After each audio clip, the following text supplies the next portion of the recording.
Kripasanam Marian ഉടമ്പടി ധ്യാനത്തിലേക്ക് നമ്മൾ ഭക്തിപൂർവ്വം പ്രവേശിക്കുകയാണ്.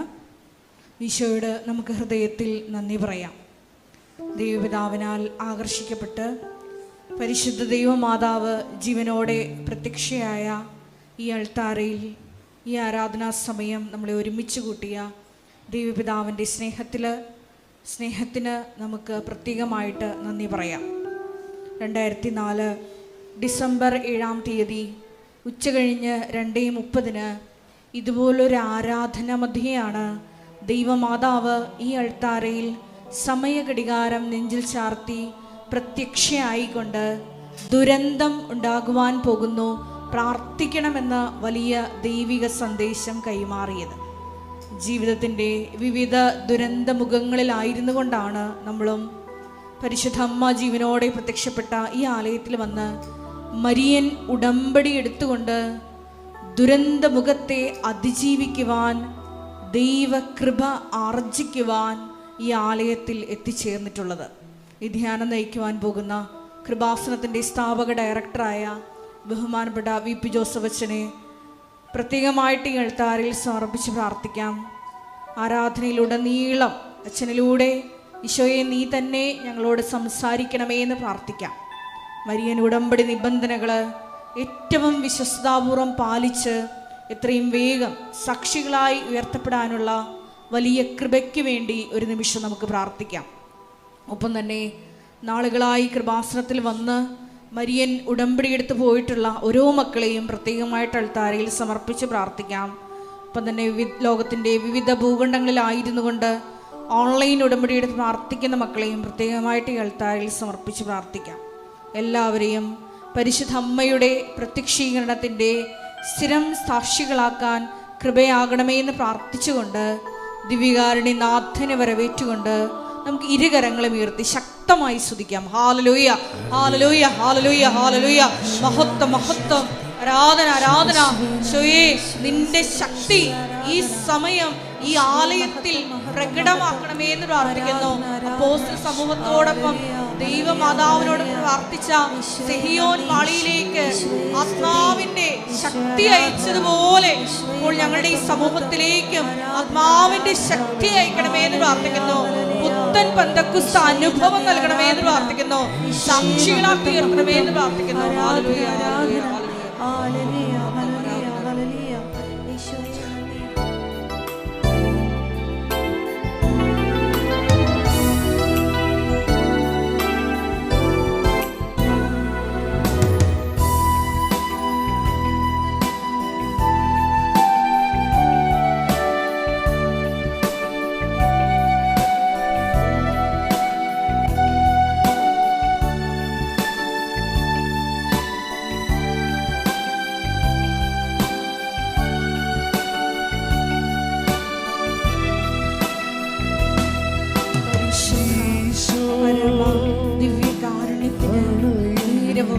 ആരാധനയും സ്തുതിയും പുകഴ്ചയും ഉണ്ടായിരിക്കട്ടെ.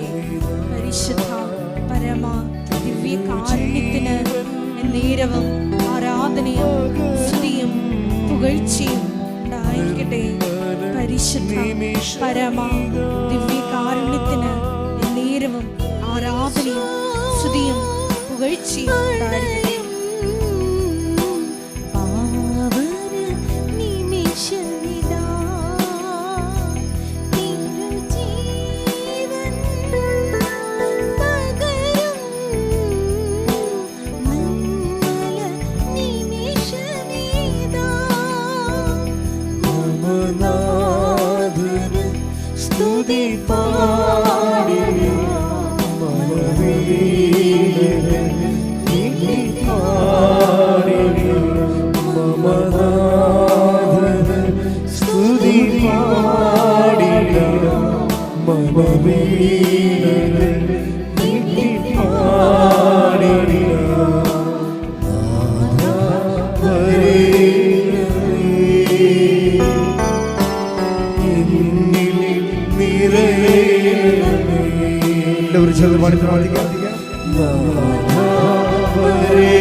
ചേർന്ന് പാടിയ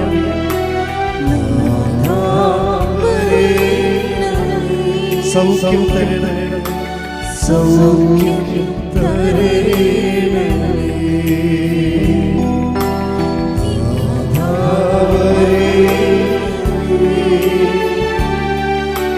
സൗഖ്യം തരണേ.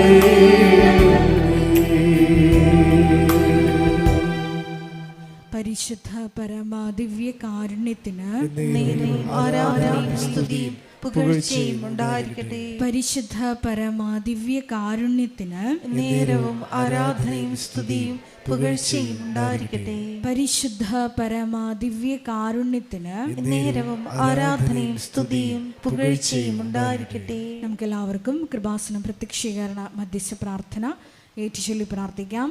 അമ്മേ പരിശുദ്ധമ്മേ, അമ്മേ പരിശുദ്ധ അമ്മേ, ദൈവമാതാവേ, ദൈവമാതാവേ, കൃപാസനത്തിലൂടെ ഞങ്ങൾക്കും ഞങ്ങളുടെ ദേശത്തിനും അമ്മ മധ്യസ്ഥം തേടി തന്ന എല്ലാ അനുഗ്രഹങ്ങൾക്കും കൃപകൾക്കും ഞങ്ങളിപ്പോൾ ഹൃദയം നിറഞ്ഞ നന്ദി പറയുന്നു. സ്തുതിച്ചു പ്രാർത്ഥിക്കാം. Hallelujah, hallelujah. നാളിതുവരെ ഞങ്ങൾക്ക് ലഭിച്ച എല്ലാ കൃപകൾക്കും അനുഗ്രഹങ്ങൾക്കും നന്ദി പറയുന്നു. Hallelujah, hallelujah.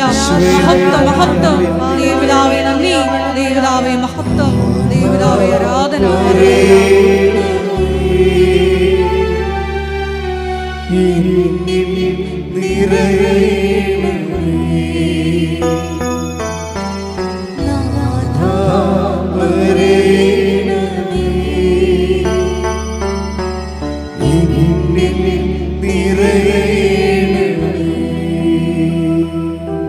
പരിശുദ്ധ പരമ ദിവ്യ കാരുണ്യത്തിന് നേരവും ആരാധനയും സ്തുതിയും പുകഴ്ചയും ഉണ്ടായിരിക്കട്ടെ. പരിശുദ്ധ പരമ ദിവ്യ കാരുണ്യത്തിന് നേരവും ആരാധനയും സ്തുതിയും പുകഴ്ചയും ഉണ്ടായിരിക്കട്ടെ. പരിശുദ്ധ പരമ ദിവ്യ കാരുണ്യത്തിന് നേരവും ആരാധനയും സ്തുതിയും പുകഴ്ചയും ഉണ്ടായിരിക്കട്ടെ. അമ്മേ പരിശുദ്ധമ്മേ, അമ്മേ പരിശുദ്ധ അമ്മേ, ദൈവമാതാവേ, ദൈവമാതാവേ, 2004 ഡിസംബർ 7-ാം തീയതി 2004 ഡിസംബർ 7-ാം തീയതി ഉച്ചകഴിഞ്ഞ് 2:30 കൃപാസനത്തിൽ സംഭവിച്ച അമ്മയുടെ പ്രത്യക്ഷപ്പെടലിനെ കുറിച്ച് തിരുസഭയ്ക്ക് സമർപ്പിച്ചിരിക്കുന്ന പഠനരേഖകളുടെ മേൽ വസ്തുനിഷ്ഠവും ദൈവശാസ്ത്ര വിധി പ്രകാരമുള്ളതുമായ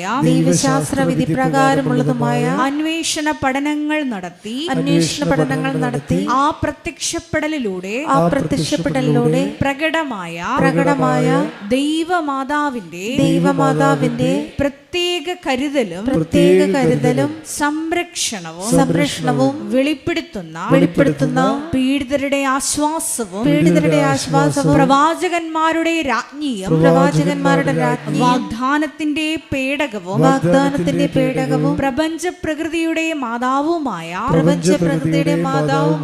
പരിശുദ്ധ അമ്മയുടെ ഭക്തി തിരുസഭയിൽ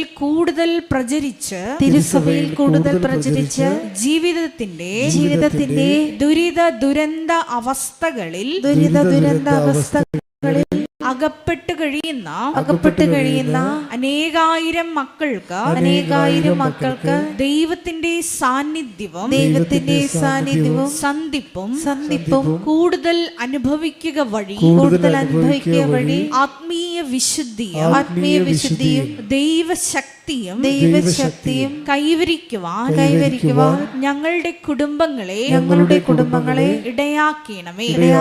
സ്തുതിച്ചു പ്രാർത്ഥിക്കാം. ഹല്ലേലൂയ, ഹല്ലേലൂയ, ഹല്ലേലൂയ. മരിയൻ ഉടമ്പടി എടുത്ത് പ്രാർത്ഥിക്കുന്ന ഞങ്ങളുടെ കുടുംബങ്ങളെ വിശുദ്ധീകരിക്കണമേ, ശക്തീകരിക്കണമേ, ആത്മാവാൽ വഴി നടത്തണമേ, സാക്ഷികളാക്കി ഉയർത്തണമേ. ഹല്ലേലൂയ, ഹല്ലേലൂയ. മഹത്വം ദൈവപിതാവേ, നന്ദി ദൈവപിതാവേ, മഹത്വം ദൈവപിതാവേ, ആരാധന. ഹല്ലേലൂയ.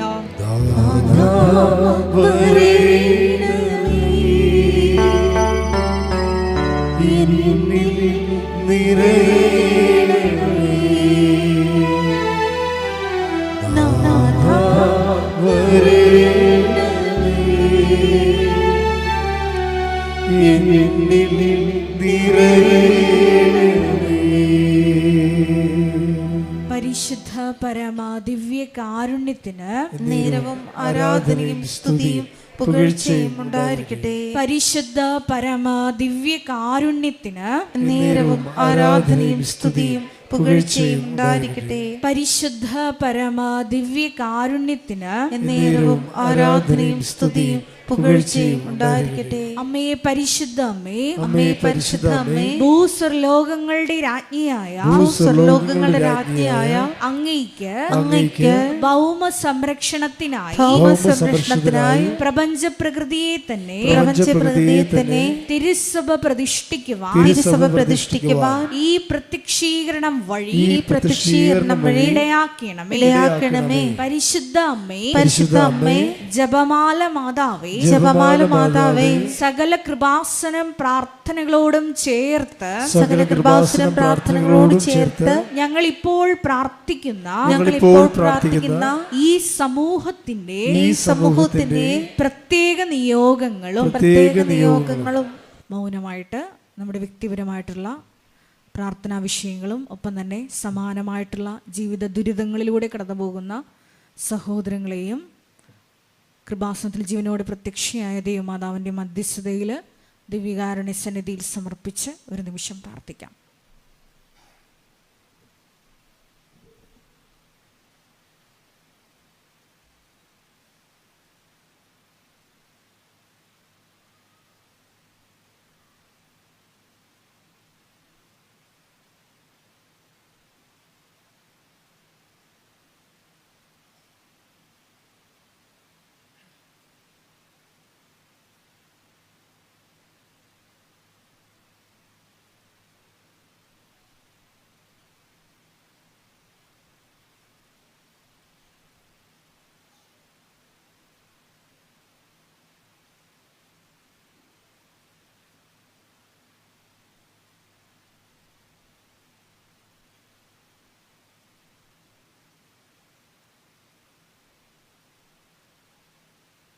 അമ്മയുടെ പ്രത്യക്ഷീകരണത്തിന്റെ ഈ അനുഗ്രഹവേളയിൽ ഞങ്ങൾക്ക് സാധിച്ചു തരുവാൻ കനിയണമേ. ആമേൻ. സ്തുതിച്ചു പ്രാർത്ഥിക്കാം. ഹല്ലേലൂയ, ഹല്ലേലൂയ, ഹല്ലേലൂയ. മഹത്വം, ആരാധന, ആരാധന. ഹല്ലേലൂയ, ഹല്ലേലൂയ, ഹല്ലേലൂയ, ഹല്ലേലൂയ, ഹല്ലേലൂയ, ഹല്ലേലൂയ. യേശുവേ നന്ദി, യേശുവേ ആരാധന. ഹല്ലേലൂയ, ഹല്ലേലൂയ. മഹത്വം. നമുക്കെല്ലാവർക്കും എഴുന്നേറ്റ് നിന്നുകൊണ്ട് ഗായക സംഘത്തോട് ചേർന്ന് കരങ്ങളടിച്ച് സന്തോഷത്തോടെ ദൈവസ്നേഹത്തോടെ ദൈവത്തെ മഹത്വപ്പെടുത്തി പാടി പ്രാർത്ഥിക്കാം.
എന്റെ മോചക.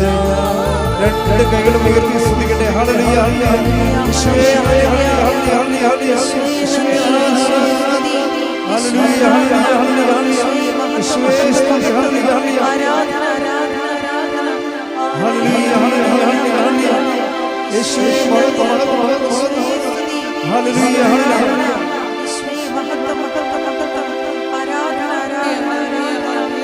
യേശുവേ, ആരാധന, ആരാധന, ആരാധന. ഹല്ലേലൂയ, ഹല്ലേലൂയ, ഹല്ലേലൂയ, ഹല്ലേലൂയ. ദൈവസ്നേഹത്തോടെ, ആഗ്രഹത്തോടെ, തീക്ഷ്ണതയോടെ സ്തുതിക്കാം. ഹല്ലേലൂയ, ഹല്ലേലൂയ, ഹല്ലേലൂയ. മഹത്വം, മഹത്വം. ആരാധന, ആരാധന. ഹല്ലേലൂയ, ഹല്ലേലൂയ, ഹല്ലേലൂയ. യേശുവേ നന്ദി, യേശുവേ ആരാധന. ഹല്ലേലൂയ, ഹല്ലേലൂയ. മഹത്വം, മഹത്വം. ആരാധന, ആരാധന. ഹല്ലേലൂയ.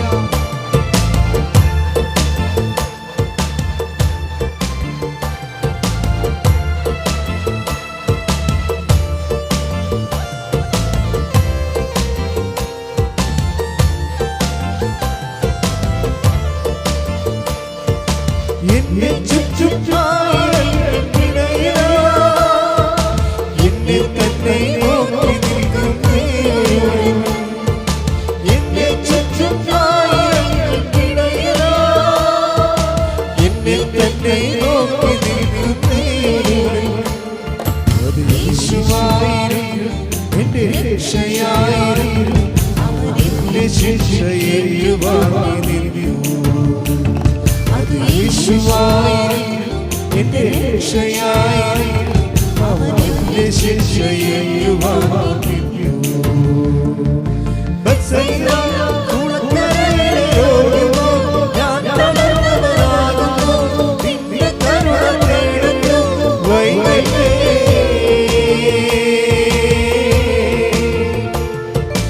എന്റെ മോചക. ഉച്ചത്തിൽ ചേർന്ന് പാടാം. ബത്സയിദ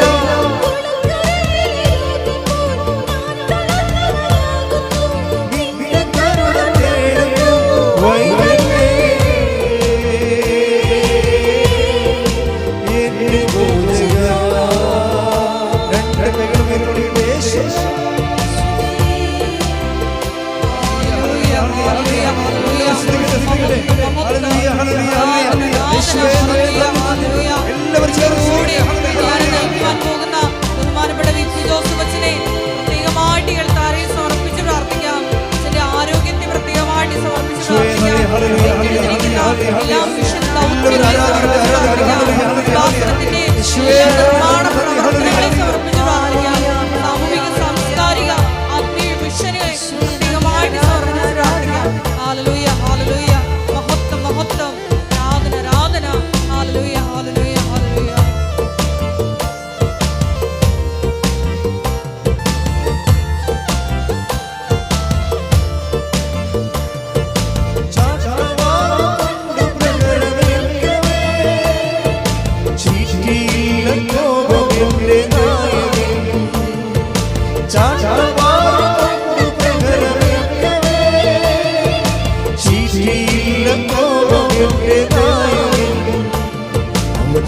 ശാന്തനായിരുന്നു, അത് ശക്തിയായിരുന്നു.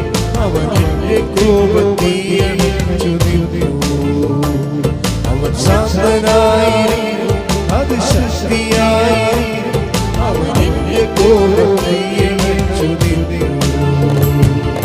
ബത്സയിദ കുളക്കരയിലെ രോഗിയോ, ഞാൻ തളർന്നവനാകുന്നു.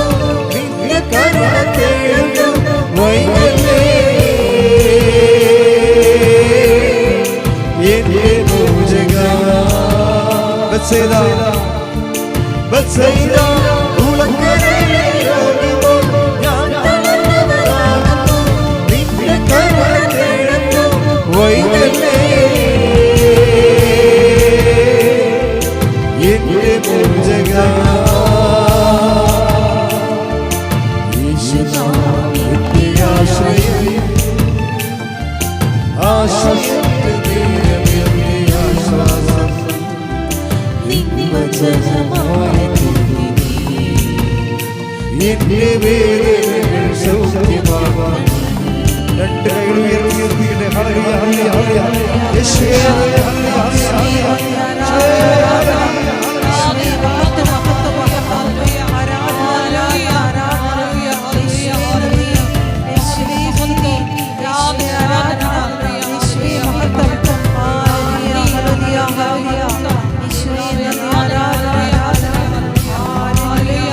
ശക്തിയോട് സ്തുതിക്കട്ടെ. ഹല്ലേലൂയ ഹല്ലേലൂയ ഹല്ലേലൂയ. ശക്തിയോട് ചേർന്ന് ശക്തിയോട് ചേർന്ന് ഹല്ലേലൂയ ഹല്ലേലൂയ ഹല്ലേലൂയ ഹല്ലേലൂയ ഹല്ലേലൂയ. യേശുവേ യേശുവേ ഹല്ലേലൂയ ഹല്ലേലൂയ ഹല്ലേലൂയ. യേശുവേ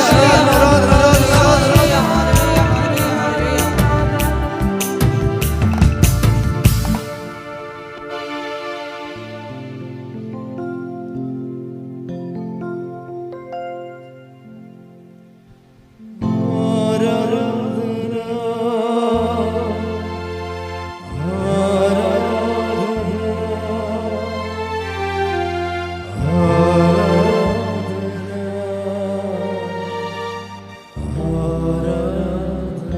കരങ്ങൾ വീശി ഉയർന്ന് പാടാം.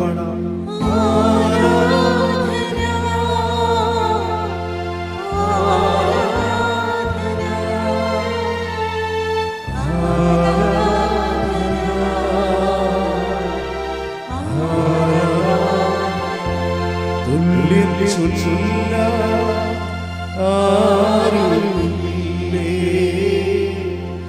അങ്ങേപോലെ യേശുവേ. തുല്യം ചൊല്ല ആരുമില്ലേ അങ്ങേപോലെ യേശുവേ.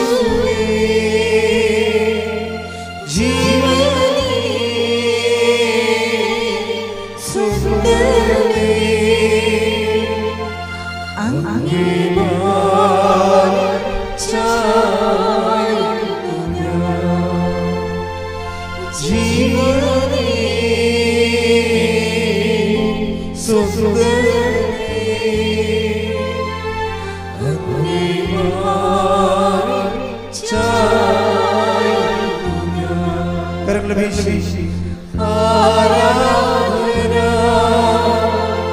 ആരാധന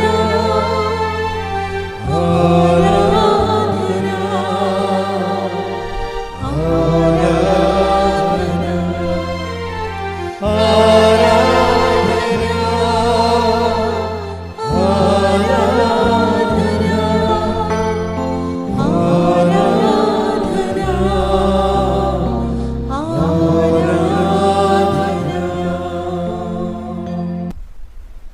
ഞാൻ ഒത്തിരി ആലോചിച്ചും ധ്യാനിച്ചും പ്രാർത്ഥിച്ചുമൊക്കെ ഇത് പറയണേ. എൻ്റെ ഓളോടേസടം പറയണതല്ല. വെളുപ്പിന് 3:30 മണിക്ക് എഴുന്നേറ്റതാണ്. ഞാൻ എപ്പോഴും ഇങ്ങനെ ഈ ഉടമ്പടിയുടെ സാക്ഷ്യങ്ങൾ കേൾക്കുമ്പോൾ നമുക്ക് ഒത്തിരി ഒത്തിരി വീണ്ടും വിചാരങ്ങളുണ്ടാവും. ആൾക്കാരുടെ അനുഭവങ്ങളാണല്ലേ ഈ സാക്ഷ്യങ്ങളായിട്ട് ആൾക്കാർ പറയണത്. അപ്പോഴും നമ്മൾ സാധാരണ ഒരു ധ്യാന കേന്ദ്രങ്ങളിൽ ആൾക്കാർ പറയുന്ന അനുഭവങ്ങളിൽ നിന്ന് വ്യത്യസ്തമായിട്ട് അനുഭവങ്ങൾക്കുള്ളിലെ അനുഭവങ്ങൾ ആൾക്കാർ പറയും. ഉടമ്പടിയുടെ ഒരു പ്രത്യേകത അതാണ്. അനുഭവങ്ങൾ ജോലി കിട്ടി, വീട് കിട്ടി, ജപ്തി മാറി, അതുപോലെ തന്നെ കേസ് മാറി എന്നൊക്കെ പറയുന്ന ഈ പൊതുവെയുള്ള അതിൻ്റെ പുറമേ കാണുന്ന ഒരു ഇങ്ങനെ പൊന്തിക്കിടക്കുന്ന കുറച്ച് നമുക്ക് കാണാവുന്ന അനുഭവങ്ങളെക്കാളുപരി അനുഭവങ്ങൾക്കുള്ളിൽ ഇങ്ങനെയുള്ള ഒരു ഫിസിക്കൽ എക്സ്പീരിയൻസിൻ്റെ ഉള്ളിൽ അടിയൊഴുക്ക് പോലെ ശാന്തമായി ഒഴുകുന്ന ഒരു അന്തർഭൗമ പ്രവാഹമുണ്ട്. ആ പ്രവാഹത്തെ നമ്മൾ വിളിക്കുന്ന പേര് ദൈവാനുഭവം എന്ന് തന്നെയാണ്. ദൈവാനുഭവം. അപ്പം ജീവിതാനുഭവവും നമുക്ക് ഭൗതികമായ അനുഭവവും ആത്മീയമായ അനുഭവങ്ങളും ഉടമ്പടിയിലുണ്ട്. ഉടമ്പടി പുതുക്കുന്നതനുസരിച്ച് നിങ്ങളുടെ ആധ്യാത്മിക അനുഭവങ്ങൾ കൂടുന്നുണ്ടോ എന്ന് നോക്കണം.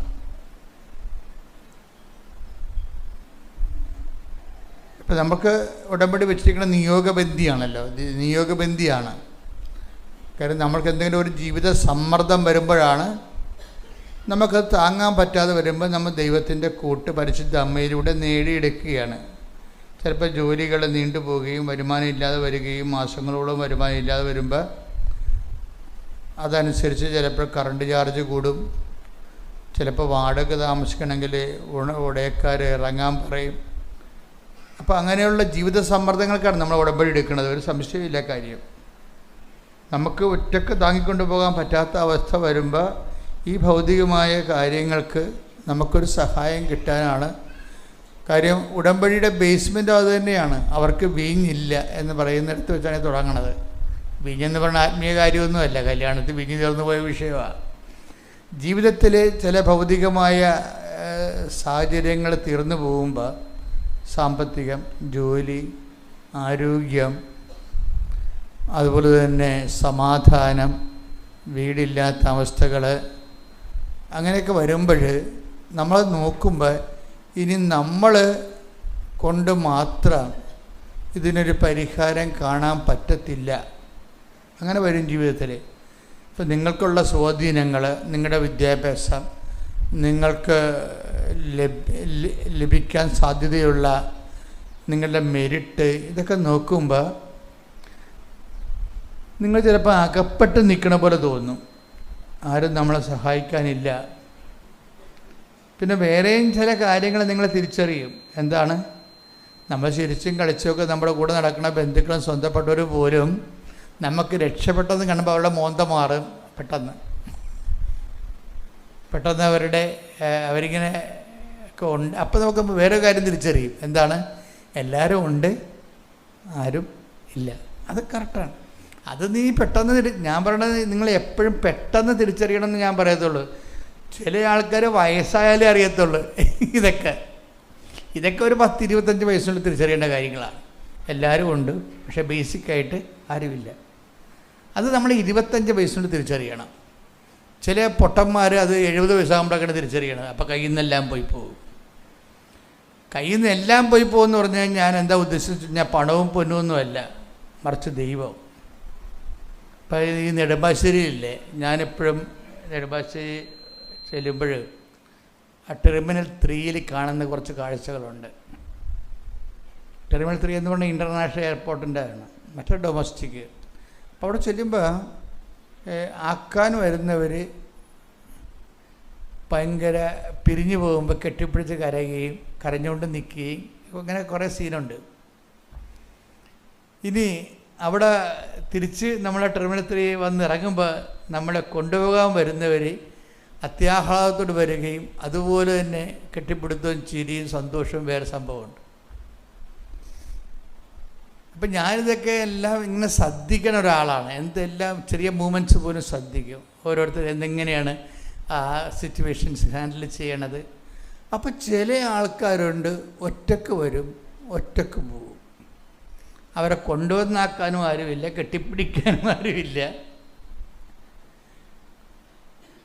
അവർ വരുമ്പോൾ സ്വീകരിക്കാനും ആരുമില്ല. ഞാൻ എപ്പോഴും ടാർഗറ്റ് ചെയ്യണത് ആ ഒരു സിറ്റുവേഷനെയാണ്. അപ്പോൾ എൻ്റെ മനസ്സിലെപ്പോഴും തോന്നും, ഈ ഉടമ്പടി നമ്മൾ എടുക്കുന്നതിൻ്റെ ഉദ്ദേശം ഇപ്പം ചിലരെ കൊണ്ടുവന്ന് ആക്കാൻ, പണ്ടൊക്കെ നമ്മളുടെ ഈ പ്രായം നമ്മൾ കയറുന്നതനുസരിച്ച് കൊണ്ട് പല എക്സ്പീരിയൻസ് അല്ലേ ആൾക്കാർക്ക്. ചോക്ലേറ്റ് എക്സ്പീരിയൻസായി. 10-22 വയസ്സ് വരെ ഉള്ളതെല്ലാം ചുമ്മാ ചോക്ലേറ്റ് എക്സ്പീരിയൻസാണ്. വെച്ച് കഴിഞ്ഞാൽ നമുക്ക് കഴിക്കുമ്പോഴൊക്കെ നല്ല രുചിയൊക്കെ തോന്നും, മധുരം ഉണ്ടാവും. കഴിച്ച് കഴിയുമ്പോൾ പിന്നെ ഷുഗർ ഉള്ളവർക്കാണെങ്കിൽ ചിലപ്പോൾ കിഡ്നിയും പോയെന്ന് വരും. ചോക്ലേറ്റ് എക്സ്പീരിയൻസ് എന്ന് പറയും. എന്ന് വെച്ച് കഴിഞ്ഞാൽ നമ്മൾ അപ്പനുണ്ട്, ആങ്ങളയുണ്ടെന്നൊക്കെ പറഞ്ഞിട്ട് നമ്മൾ നമ്മുടെ ഒരു പ്രായത്തിൽ നമ്മൾ ഇവരുടെയൊക്കെ സ്നേഹം, അത് സത്യസന്ധമായ സ്നേഹമാണ്, ഒരു സംശയമില്ല. അപ്പൻ്റെയൊക്കെ സ്നേഹം എന്ന് പറഞ്ഞാൽ സത്യസന്ധമായ സ്നേഹമാണ്, അതിൻ്റെ ഒരു ഡൗട്ടും ഇല്ല. അമ്മയുടെ സ്നേഹവും സത്യസന്ധമായ സ്നേഹമാണ്. ആങ്ങളമാരുടെ സ്നേഹവും പെങ്ങന്മാരുടെ സ്നേഹവും എല്ലാം, ഭാര്യ ഭർത്താക്കന്മാരുടെ എല്ലാ സ്നേഹങ്ങളും ഞാൻ മനസ്സിലാക്കിയിരിക്കുന്നത് സത്യസന്ധമായ സ്നേഹങ്ങളാണ്. അതിൻ്റെ അകത്ത് യാതൊരു കലർപ്പുമില്ല. ഇൻ കേസ് ചില അനുഭവങ്ങളൊക്കെ വരുമ്പോൾ ചിലർ അങ്ങോട്ടും ഇങ്ങോട്ടും ചെറിയ ചലിക്കുമെന്നുണ്ടെങ്കിലും ബേസിക് ലവ് ഫണ്ടമെൻ്റൽ ലവ് ആണ്. ഞാൻ എന്താ പറയാൻ ഉദ്ദേശിക്കുന്നത് ചോദിച്ചു കഴിഞ്ഞാൽ, പക്ഷേ ഇതൊരു പതയാണ് ശരിക്കും. എന്നുവെച്ചാൽ നമ്മൾ പ്രായമാകുന്നതോടുകൂടി ഈ ആൾക്കാരൊക്കെ ഒന്നെങ്കിൽ നമ്മൾ പിരിഞ്ഞു പോകും, അല്ലെങ്കിൽ അവർ പിരിഞ്ഞു പോകും. ഒന്നെങ്കിൽ നമ്മൾ പിരിഞ്ഞു പോകും കല്യാണം കഴിച്ച്, അല്ലെങ്കിൽ നമ്മൾ വേറൊരു ജോലി കിട്ടി, നമുക്ക് ട്രാൻസ്ഫറായി, നമ്മുടെ ജോലിക്ക് വേണ്ടി കുഞ്ഞുങ്ങളെ പോറ്റാൻ വേണ്ടി വേറെ ഒരു രാജ്യത്ത് പോയി, വേറെ ഒരു സംസ്ഥാനത്ത് പോയി നമ്മൾ പിരിഞ്ഞു പോകും.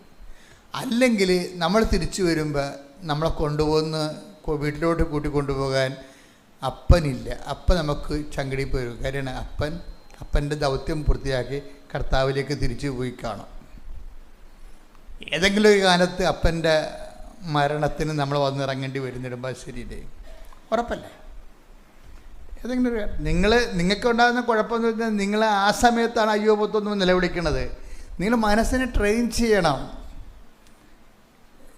ഒരു 25-30 വർഷം മുമ്പിലിട്ടിട്ട് മനസ്സിനെ ട്രെയിൻ ചെയ്യണം. ഇന്ന കാര്യങ്ങൾ 35 വർഷത്തിൽ നടക്കും. It's okay, clear. എന്തുകൊണ്ടാണ് അങ്ങനെ പറഞ്ഞത് വെച്ച് കഴിഞ്ഞാൽ ആ സമയത്ത് അല്ലെങ്കിൽ ദൈവം എന്നോട് അങ്ങനെ ചെയ്ത്, ദൈവം എന്നോട് ഇങ്ങനെ ചെയ്തെന്ന് പറഞ്ഞു വെച്ചാൽ ഇമോഷണൽ ജീവികൾ ആവശ്യമില്ലാത്ത രീതിയിൽ വിഷയം സെൻറ്റിയാക്കി കളയും. അങ്ങനെ അപ്പോൾ അത് ആധ്യാത്മിക ജീവിതത്തെ ബാധിക്കും. അപ്പോൾ ഈശോയുടെ ഒരു നിലപാടെന്ന് പറയുന്നത് ഞാനത് മുൻകൂട്ടി പറഞ്ഞിരിക്കുന്നുവെന്ന് ഈശോ പറയും. ചില ക്ലേശങ്ങളെക്കുറിച്ചൊക്കെ പറഞ്ഞിട്ട് അവസാനം പറയും, നിങ്ങൾ ആ സമയത്ത് കൈയും കാലും വിട്ട് അടിക്കാതിരിക്കാൻ വേണ്ടി ഞാനിത് മുൻകൂട്ടി പറഞ്ഞിരിക്കുന്നു. അത് ഈശോ പറയണം. അപ്പം ചില കാര്യങ്ങൾ നമ്മൾ മുൻകൂട്ടി അറിഞ്ഞു വെച്ചേക്കുന്നത് നല്ലതാണ്. അറിഞ്ഞു വെക്കുന്നത് എന്തിനാണെന്ന് വെച്ച് കഴിഞ്ഞാൽ ആധ്യാത്മികമായ കാലാവസ്ഥകൾ വലിയ ഡിസ്റ്റർബൻസ് ഇല്ലാത്ത രീതിയിൽ നമ്മൾ പുറമേ കാണുന്ന ഫിസിക്കൽ എക്സ്പീരിയൻസിൻ്റെ താഴെ ഉടമ്പടി ഉദ്ദേശിക്കുന്ന ഒരു ദൈവാനുഭവമുണ്ട്. ഉടമ്പടി ഉദ്ദേശിക്കുന്ന ആ ഉടമ്പടി ഉദ്ദേശിക്കുന്ന ദൈവാനുഭവത്തിലേക്ക് നിങ്ങളെ ലാൻഡ് ചെയ്യുകയാണ് ഞാൻ ഇത്രയും നേരം സംസാരിച്ചതിൻ്റെ ഉദ്ദേശം. അല്ലെങ്കിൽ നിങ്ങൾ ജോലി, വീട്, വിവാഹം, ജപ്തി എന്നും പറഞ്ഞുകൊണ്ട് മരണം വരെ ഇതും പറഞ്ഞുകൊണ്ടിരിക്കും. ഒരു ഉടമ്പടി ഒരു 3 പുതുക്കി കഴിഞ്ഞാൽ പിന്നീട് ഇതിൻ്റെ അകത്ത് ഈ പുറമെ ആദ്യം കാണുന്ന വിഷയങ്ങൾക്ക് നമുക്ക് പ്രയോറിറ്റി എംഫസിസ് കുറഞ്ഞു വരണം. എന്താ കാര്യം? ഉടമ്പടിയുടെ ബേസിക് പ്രോമിസ് എന്ന് പറയുന്നത് I will be with you unto the last. അപ്പം അങ്ങനെ പറയേണ്ട ആവശ്യമില്ലല്ലോ. ബൈബിൾ അവസാനിക്കുമ്പോൾ ഈശോ പറയാൻ മറക്കാത്തൊരു കാര്യമാണ്. ബൈബിൾ അവസാനിക്കുമ്പോൾ ഈശോ പറയാൻ മറക്കാത്തൊരു കാര്യമാണ്. എന്താണ്? I will be with you unto the last. എന്നുവെച്ചാൽ കാലത്തിൻ്റെ അവസാനം വരെ ഞാൻ നിങ്ങളോട് കൂടെ ഉണ്ടായിരിക്കും. അപ്പോഴീ ലാസ്റ്റ് എന്ന് പറഞ്ഞ വാക്ക് എന്താണ്? ഈ ലാസ്റ്റ് പലപ്പോഴും ആരും കൂടെ ഉണ്ടാകാത്തൊരു സമയമാണ്. ലാസ്റ്റില്ലേ? ബൈബിൾ ലാസ്റ്റ് എല്ലാത്തിൻ്റെയും. ഇപ്പം ഞാൻ നിങ്ങൾ എന്തൊക്കെ പറഞ്ഞാലും ഭയങ്കര സന്തോഷത്തിൻ്റെ കാര്യങ്ങളൊക്കെ പറഞ്ഞാലും ഞാൻ അധികം എനിക്ക് വലിയ ഭാവവ്യത്യാസം ഉണ്ടാകത്തില്ല. നിങ്ങൾ ഇൻ്റർവെല്ല് വരെയുള്ള കോമഡി കാര്യങ്ങളൊക്കെയാണ് പറയേണ്ടത്. ഇൻ്റർവെല്ല് കഴിയുമ്പോഴാണല്ലോ പടം ട്രാജിക്കിലേക്ക് പോണത്. അത് അവസാനം വരുമ്പോൾ മാത്രമല്ല ഇത് എങ്ങനെയാണ് ചെയ്യുന്നത് അവസാനിക്കണമെന്ന് അറിയാൻ പറ്റത്തുള്ളൂ. അപ്പോൾ ഞാൻ മിണ്ടത്തില്ല. അതിൻ്റെ കാര്യം വെച്ച് കഴിഞ്ഞാൽ ഈ സിറ്റുവേഷൻസ് കഴിഞ്ഞ ദിവസങ്ങളിൽ ഗോകുല കൃഷ്ണൻ എന്നും പറഞ്ഞൊരു ജർമ്മൻ സ്കോളർ, അവർ ജർമ്മനിൽ PhD വെച്ചെടുക്കണം, കൊല്ലത്തുകാരത്തിയാണ്, കുട്ടിയാണ്, എന്താ വെച്ചാൽ 25 വയസ്സുണ്ട് അവർ. അപ്പോൾ ഇവർ കഴിഞ്ഞ ദിവസങ്ങളിലൊക്കെ പറഞ്ഞ സാക്ഷ്യത്തിലെ ഒരു സംഭവം, ഞാൻ വലിയ ആവേശത്തോടുകൂടിയാണ് ജർമ്മനിയിൽ നിന്ന് വന്നത്. എന്താ കാര്യം? പപ്പായുണ്ട്, അമ്മയുണ്ട്. അപ്പം അവരുടെയൊക്കെ അടുത്തേക്ക് വരികയാണല്ല. അവർ കുറേ നാൾ പഠിത്തവും ഒട്ടകപക്ഷനെ പോലെ മണ്ണി തല താഴ്ച വെക്കണ പോലെ പുസ്തകത്തിലും പ്രോജക്റ്റിലും തല താഴ്ത്തി വെച്ച് അവിടുത്തെ നമുക്ക് നിവർത്തിയില്ലെങ്കിലും അവിടുത്തെ ആഹാരം കഴിച്ചു. നമ്മളെന്തൊക്കെ പറഞ്ഞാൽ മലയാളികൾ പുറത്ത് പോകുന്നത് നിങ്ങളവർക്ക് ഒരു ഹാപ്പിയാണെന്ന്. അവരെന്തിനാണ് ഈ കുടുംബത്തൊക്കെ കെട്ടിവരിച്ചുകൊണ്ട് പോകുന്നതിൻ്റെ കാര്യം വെച്ച് കഴിഞ്ഞാൽ ആ ചോറും കറിയും കഴിക്കാൻ വേണ്ടിയാണ് ഒരു പ്രധാനപ്പെട്ട കാര്യം. ആ വീട്ടു ഭക്ഷണം കഴിക്കാൻ വേണ്ടിയാണ്. അവിടുത്തെ ഭക്ഷണമൊക്കെ നമുക്ക് ഒരു ടൈം കഴിഞ്ഞാൽ നമുക്കൊന്നും കഴിക്കാൻ പറ്റത്തില്ല. അത് നമ്മൾ യൂസ്ഡ് അല്ല, നമ്മുടെ ബോഡി യൂസ്ഡ് അല്ല. നമ്മൾ 10-30 വയസ്സ് കഴിഞ്ഞിട്ടല്ല അങ്ങോട്ടൊക്കെ പോണത്. അല്ലെ കുഞ്ഞുനാൾ പോലെ അവിടെ തന്നെ ജീവിക്കണം. അപ്പോഴേ അവർ തിരിച്ച് വീട്ടിലേക്ക് വരുമ്പോൾ ഒത്തിരിയാണ് കൂട്ടുകാർ അവർ തന്നെ നല്ല ഭക്ഷണം എന്നൊക്കെയാണ് അവർ പറയണത്. നല്ല ഭക്ഷണം എന്ന് എന്താ? നമ്മുടെ ഭക്ഷണത്തിൻ്റെ പറയണത്. നമ്മുടെ ഭക്ഷണം നല്ലതാണെന്ന് നമുക്കറിയത്തില്ല. കാര്യം നമ്മുടെ ബോഡിയെല്ലാം വീക്കല്ലേ, നമ്മുടെ ഭക്ഷണം നല്ലതല്ല. ബാക്കിയുള്ള ജനങ്ങളെല്ലാം ഹിന്ദിക്കാർ വരെ എന്തുമാത്രം സ്ട്രോങ്ങാണ്. അവരെ പരിപ്പിൻ്റെ ആളൊക്കെ കഴിച്ചിട്ട് കുടവേറൊന്നും ഇല്ലാതെ, എനിക്ക് പോലും കുടവേറ എന്നോട് ചോദിക്കും, ധ്യാനവും കുടവേറൊന്നും എങ്ങനെ അഡ്ജസ്റ്റ് ചെയ്യണമെന്ന് ചോദിക്കും. ഞാനെന്ത് ചെയ്യാനാ, ഇരുന്ന് ജോലിയല്ലേ എപ്പോഴും, അതുകൊണ്ട് വേറൊക്കെ ചാടുന്നുണ്ട്. ഇപ്പം ഞാൻ ഇതൊക്കെ നിർത്തി, ചോറൊക്കെ നിർത്തി വരിക. പക്ഷേ എന്ത് സംബന്ധിച്ച് നമ്മൾ ഭക്ഷണം അത്ര നല്ലതല്ല, പക്ഷെ നമുക്ക് നല്ലതാണ്. നമുക്കത് കഴിക്കാൻ വേണ്ടി നമ്മൾ വരുമ്പോൾ ഇവിടെ എന്താ ഈ ഗോകുലകൃഷ്ണൻ പറയണത്, ഞാൻ ഇത്രയും അത്യാഘാതത്തോട് വീട്ടിലോട്ട് വരുമ്പോൾ പപ്പയാണെങ്കിൽ വെള്ളം അടിച്ച് കോടം തിരിഞ്ഞ് നിൽക്കുകയും അപ്പം എനിക്ക് വല്ലാത്ത സങ്കടം വന്നു. അപ്പോഴീ കല്യാണം കഴിക്കാത്തവർക്ക് പിന്നെ ഉള്ള പെൺപിള്ളേർക്ക് ആർക്ക് പാപ്പടമുള്ളത് ആരാണ്? ആ പച്ചത്തുരുത്തെന്ന് പറഞ്ഞാൽ അപ്പായാണ് ശരിക്കും പറഞ്ഞാൽ. അമ്മയുണ്ട്, പക്ഷെ പെൺപിള്ളേരെ സംബന്ധിച്ചിടത്തോളം അവർക്ക് പുറത്ത് പറയത്തില്ലെങ്കിൽ അപ്പയുടെ മനസ്സിലേക്കാണ് അവർ വരണത്. ശരിക്കും ആദ്യം ഫസ്റ്റ് ലാൻഡിങ് ചെയ്യണം. ആൺപിള്ളേരാണെങ്കിൽ അമ്മയുടെ മനസ്സിലേക്കായിരിക്കും അവർ വരണത്. അതാ വ്യത്യാസമുണ്ട്. പക്ഷെ ഇവിടെ വരുമ്പോൾ ഈ മനുഷ്യൻ കുടിച്ച് കോൺതിരിഞ്ഞ് ഒരു പരിചയമില്ലാത്ത പോലെയൊക്കെ നിൽക്കണാകുമ്പോൾ തകർന്നു പോകും, മനുഷ്യൻ തകർന്നു പോകും. അതുപോലെ അമ്മയാണെന്ന് അമ്മയുടെ അടുത്ത് വരുമ്പോൾ അമ്മ രോഗിയുമായിട്ട് കിടപ്പാണ്. അപ്പോൾ ആ സീനെന്ന് പറയുന്നത് കോന്ത്രയാണ് ശരിക്കും പറഞ്ഞാൽ, ഉൾക്കൊള്ളാൻ പറ്റത്തില്ല. അപ്പോൾ അവൾ പറയണത്, ഞാൻ ആ സിറ്റുവേഷൻ എങ്ങനെ ഹാൻഡിൽ ചെയ്യുന്നറിയാമോ? ഞാൻ ഹാൻഡിൽ ചെയ്തത് അച്ഛൻ നേരത്തെ പറഞ്ഞിട്ടുണ്ട് ഡെയിലി ബ്രെഡിൽ. അപ്പോൾ ഈ അത് ഡെയിലി ബ്രെഡിൽ ഞാൻ എന്താ പറഞ്ഞു വെച്ച് കഴിഞ്ഞാൽ, ഞാൻ പറഞ്ഞു ഈശോ ജോർദാൻ നദിയുടെ പച്ചപ്പിൽ നിന്നാണ് നേരെ മരുഭൂമിയിലേക്ക് പോകുന്നത്. അപ്പോൾ ബുദ്ധിയുള്ള ആൾക്കാർ ഞാൻ പറയുമ്പോൾ അവിടെ ലൈഫുമായിട്ട് അതിനെ തട്ടിച്ച് നോക്കും. അവർ പിടിച്ചു നിൽക്കണത് എങ്ങനെ, അതാണ്. അപ്പോൾ അവളും ശരിക്കും എന്താ ചെയ്തിരിക്കണത്, അവൾ ആ പച്ചപ്പിൽ നിന്ന് നേരെ അപ്പം വീട്ടിൽ വരുമ്പോൾ വീടല്ലാണ്ടായി തോന്നണ അവസ്ഥ. വീടിൻ്റെ കെമിസ്ട്രി ആകപ്പാടെ മാറി അത് വേറൊരു കോമ്പൗണ്ടായിട്ട് മാറിയിരിക്കുക, വേറൊരു സംഭവമായിട്ട്. നമ്മുടെ വീടൊക്കെ മാറണമെങ്കിൽ അധികം സമയം വേണ്ട.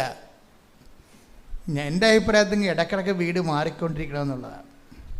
ഓരോരുത്തരുടെ സ്വഭാവം. ഇപ്പം കെട്ടിയ ഒരാൾ വന്ന് കല്യാണം, ഇപ്പോൾ ഒരു എക്സ്ട്രാ ഒരു ന്യൂ കമർ കല്യാണം കഴിച്ച് നമ്മുടെ മകൻ്റെ ഭാര്യ വന്നു കഴിയുമ്പോൾ അതിൻ്റെ കെമിസ്ട്രി അപ്പം തന്നെ കോമ്പൗണ്ടായിട്ട് വേറെ ഒരു പദാർത്ഥമായിട്ട് വീട് മാറും.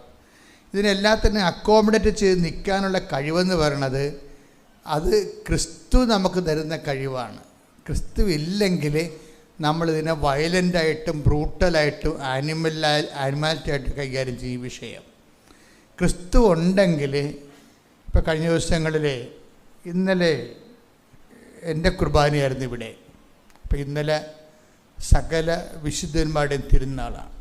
അപ്പോൾ അവിടെ വചനം വായിച്ച പരിശുദ്ധാത്മാവ് പറഞ്ഞു, ഈ ശാന്തശീലർ അനുഗ്രഹരാകുന്നു, അവർ ഭൂമി കൈവശമാക്കും. അപ്പോൾ അത് എങ്ങനെ എക്സ്പ്ലെയിൻ ചെയ്യേണ്ടതെന്ന് പ്രാർത്ഥിച്ചപ്പോൾ പരിശുദ്ധാത്മാവ് പറഞ്ഞു, താഴെ കിടക്കുന്ന വചനത്തിൻ്റെ താക്കോൽ വെച്ചാണ് ഈ വീട് തുറക്കേണ്ടതെന്ന് പറഞ്ഞു. എന്താണ്? ശാന്തശീല അനുഗ്രഹരാകുന്ന ഭൂമി കൈവശമാക്കും. അപ്പം നമ്മൾ നിൽക്കുന്ന ഇടത്തിൻ്റെ മേൽ ആധിപത്യം സ്ഥാപിക്കുന്നതിന് ശാന്തത വേണമെന്നാണ് ഈ പറയണത്. അല്ലെങ്കിൽ നമ്മൾ വീടൊഴിഞ്ഞ് പോകേണ്ടി വരും, അല്ലെങ്കിൽ അവിടെ ജീവിക്കാത്തതും കണക്കായിട്ട് വരും. ശാന്തത. അപ്പം അത് എങ്ങനെയാണ് ആ ശാന്തത ഉണ്ടാക്കണത്? ആ ശാന്തത ഉണ്ടാക്കണതിൻ്റെ താഴൊരു വചനമുണ്ട്, എന്നെ പ്രതി മനുഷ്യർ നിങ്ങളെ അവഹേളിക്കുകയും വ്യാജമായി എല്ലാത്തരം കുറ്റങ്ങൾ നിങ്ങളുടെ മേൽ ആരോപിക്കുകയും ചെയ്യുമ്പോൾ നിങ്ങൾ ആഹ്ലാദിച്ച് ഉല്ലസിക്കുകയും സ്വർഗത്ത് നിങ്ങൾക്കുള്ള പ്രതിഫലം. Take the word of God. Mathai 5:11-12 തിരുവചനങ്ങൾ. മത്തായി 5:11.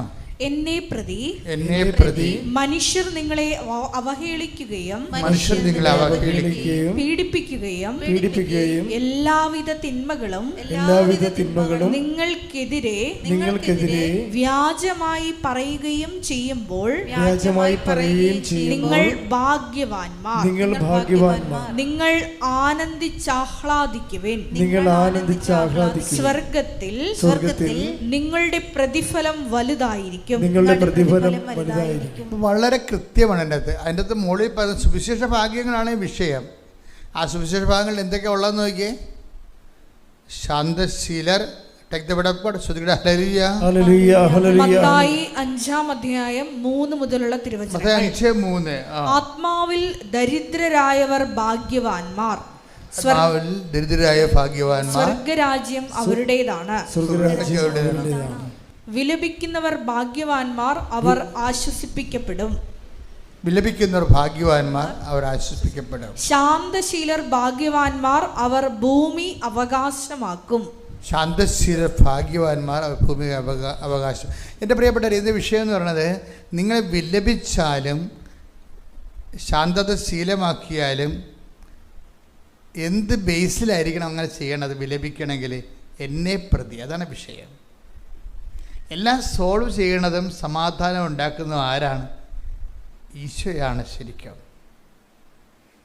ഒരു വിഷയം, കർത്താവ് നമ്മളിൽ നിന്ന് പിരിഞ്ഞു പോകാതിരിക്കാനും, ഒരിക്കലും നിങ്ങൾ പഴയ നമ്മൾ ഈ കെമിസ്ട്രി കുടുംബത്തിൻ്റെ ഈ പദാർത്ഥം പുതിയ ഒരു എലമെൻ്റ് വന്ന് ഒരു ഫോറിൻ എലമെൻ്റ് വരുമ്പോഴും അത് പിന്നീട് നമ്മളുടെ ജീവിതത്തിൻ്റെ ഭാഗമായി മാറുന്നവരെയുള്ള പ്രോസസ്സ്, ട്രാൻസിഷൻ ടൈമില്ലേ, ആ ട്രാൻസിഷൻ ടൈമിൽ എപ്പോഴും നിങ്ങൾ ക്രിസ്തുവിന് 1-ാം സ്ഥാനം കൊടുത്തുകൊണ്ടിരിക്കണം.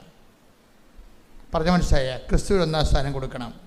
അല്ല, അവരങ്ങനെ പറഞ്ഞു, ഇവരിങ്ങനെ പറഞ്ഞു, ഞാനങ്ങനെ പറഞ്ഞപ്പോൾ എൻ്റെ അടുത്ത് ചാടിക്കയറി, അങ്ങനെ ഞാൻ നീ എന്ന് പറയരുത്. ക്രിസ്തുവിന് 1-ാം സ്ഥാനം കൊടുക്കണം അവിടെ. ഇതൊരു കൾച്ചറിങ്ങിൻ്റെ ടൈമാണ് ശരിക്കും. അവിടെയാണ് ഈശോ ഇപ്പോൾ നിങ്ങൾ ശാന്തത കാണിച്ചാലും നിങ്ങൾ വിലപിച്ചാലും അതെന്താണ്? ചില കാര്യം റീഫണ്ടബിൾ അല്ലെന്ന് നേരത്തെ പറഞ്ഞിട്ടുണ്ട്. പ്രാർത്ഥിക്കുന്നു, അപ്പം തന്നെ ഉത്തരം കിട്ടുന്നതാണ് റീഫണ്ടബിൾ എന്ന് പറയുന്നത്. അപ്പം നമ്മൾ പ്രാർത്ഥിക്കുന്നു, അപ്പം തന്നെ അതിൻ്റെ റെഡിമെയ്ഡ് ആൻസർ കിട്ടുന്നു. പക്ഷേ ഈശോ കൃത്യമായിട്ടൊരു കാര്യം പറഞ്ഞു, ചില കാര്യങ്ങൾക്ക് നമ്മൾക്ക് റെഡിമെയ്ഡ്, റെഡി ടു ആൻസർ, എന്താണ് ഇൻസ്റ്റൻറ്റ് പോലെ ബ്രേക്ക്ഫാസ്റ്റ്, ഇൻസ്റ്റൻറ്റ് ബ്രേക്ക്ഫാസ്റ്റ് എന്നൊക്കെ പറയത്തില്ലേ, റെഡി ടു ഈറ്റ് എന്ന് പറഞ്ഞ് ചുമ്മാ കൊണ്ടുപോയി ഒന്ന് ഓവനിൽ കാണിച്ചിട്ട് കഴിക്കാൻ പറ്റിയ സാധനമായിട്ടല്ല. അത് കുറച്ച് കഴിഞ്ഞ് മാത്രമേ റീഫണ്ടബിൾ ആകത്തുള്ളെന്ന്. കൊഷമണി പോലെയാണ്. കൊഷമണി നമ്മൾ കോളേജിൽ ചെല്ലുമ്പോൾ പ്രത്യേകിച്ച് സെക്കൻഡ് ഗ്രൂപ്പുകാർക്ക് കുറച്ച് പണം അവിടെ അടക്കണം. ഇവർ വരെ തല്ലുകയോ പൊട്ടിക്കുകയൊക്കെ ചെയ്തെങ്കിൽ അതിന് പണം പിടിക്കാൻ വേണ്ടി ആക്കണം. ചില സംഭവങ്ങൾ കോഷമണി പോലെയാണ്, പിരിഞ്ഞു പോരുമ്പോൾ നമുക്ക് കിട്ടത്തുള്ളത്. അതുപോലെ തന്നെയാണ് ചില കാര്യങ്ങൾ നമുക്ക് ഇൻസ്റ്റൻറ്റ് റീഫണ്ടബിൾ അല്ല, അപ്പം തന്നെ കിട്ടത്തില്ല. ഇപ്പം നിങ്ങളിപ്പോൾ ക്ഷമിക്കുന്നു, ചില കാര്യങ്ങൾ ഏകപക്ഷീയമായി ക്ഷമിക്കുന്നു, അതിൻ്റെ പേരിൽ അടുത്ത ആഴ്ച ജോലി കിട്ടുമെന്ന് പറഞ്ഞാൽ ഇരിക്കത്തില്ല. ഞാൻ ക്ഷമിച്ചു, കാര്യം എന്താണ്? ഞാൻ ഉടമ്പടി എടുത്തിട്ടുണ്ട്. കർത്താവ് എങ്ങനെയാണ്? ഞാൻ ക്ഷമിക്കാത്തതിൻ്റെ പേരിൽ കർത്താവ് ജോലി തന്നില്ലെങ്കിൽ എന്ത് ചെയ്യും? അങ്ങനെ ഇങ്ങനെ ഇൻ്റർ കണക്ട് ചെയ്യേണ്ട. ചില കാര്യങ്ങൾക്ക്, ചില മേജറായിട്ട് നിങ്ങൾ ചെയ്യുന്ന കാര്യങ്ങൾ, മൈനർ കാര്യങ്ങൾ ഓക്കെയാണ്. ചില മേജർ ഇൻവെസ്റ്റ്മെൻറ്റ്സ് ഒരിക്കലും റീഫണ്ടബിൾ അല്ല. ചില മേജർ ഇൻവെസ്റ്റ്മെൻറ്റ്സ്, അപ്പം നിങ്ങൾ ഓർക്കുക, എന്താ മേജർ ഇൻവെസ്റ്റ്മെൻറ്റ്സ് എന്ന് അച്ഛൻ ഉദ്ദേശിക്കുന്നത്? നിങ്ങൾ ഗുരുതരമായി നിങ്ങൾക്ക് നഷ്ടം വരുന്നൊരു കാര്യം നിങ്ങൾ ഈശോയെക്കുറിച്ച് ചെയ്തെന്ന് വിചാരിച്ചോ, അതിന് അപ്പം തന്നെ നിങ്ങൾക്ക്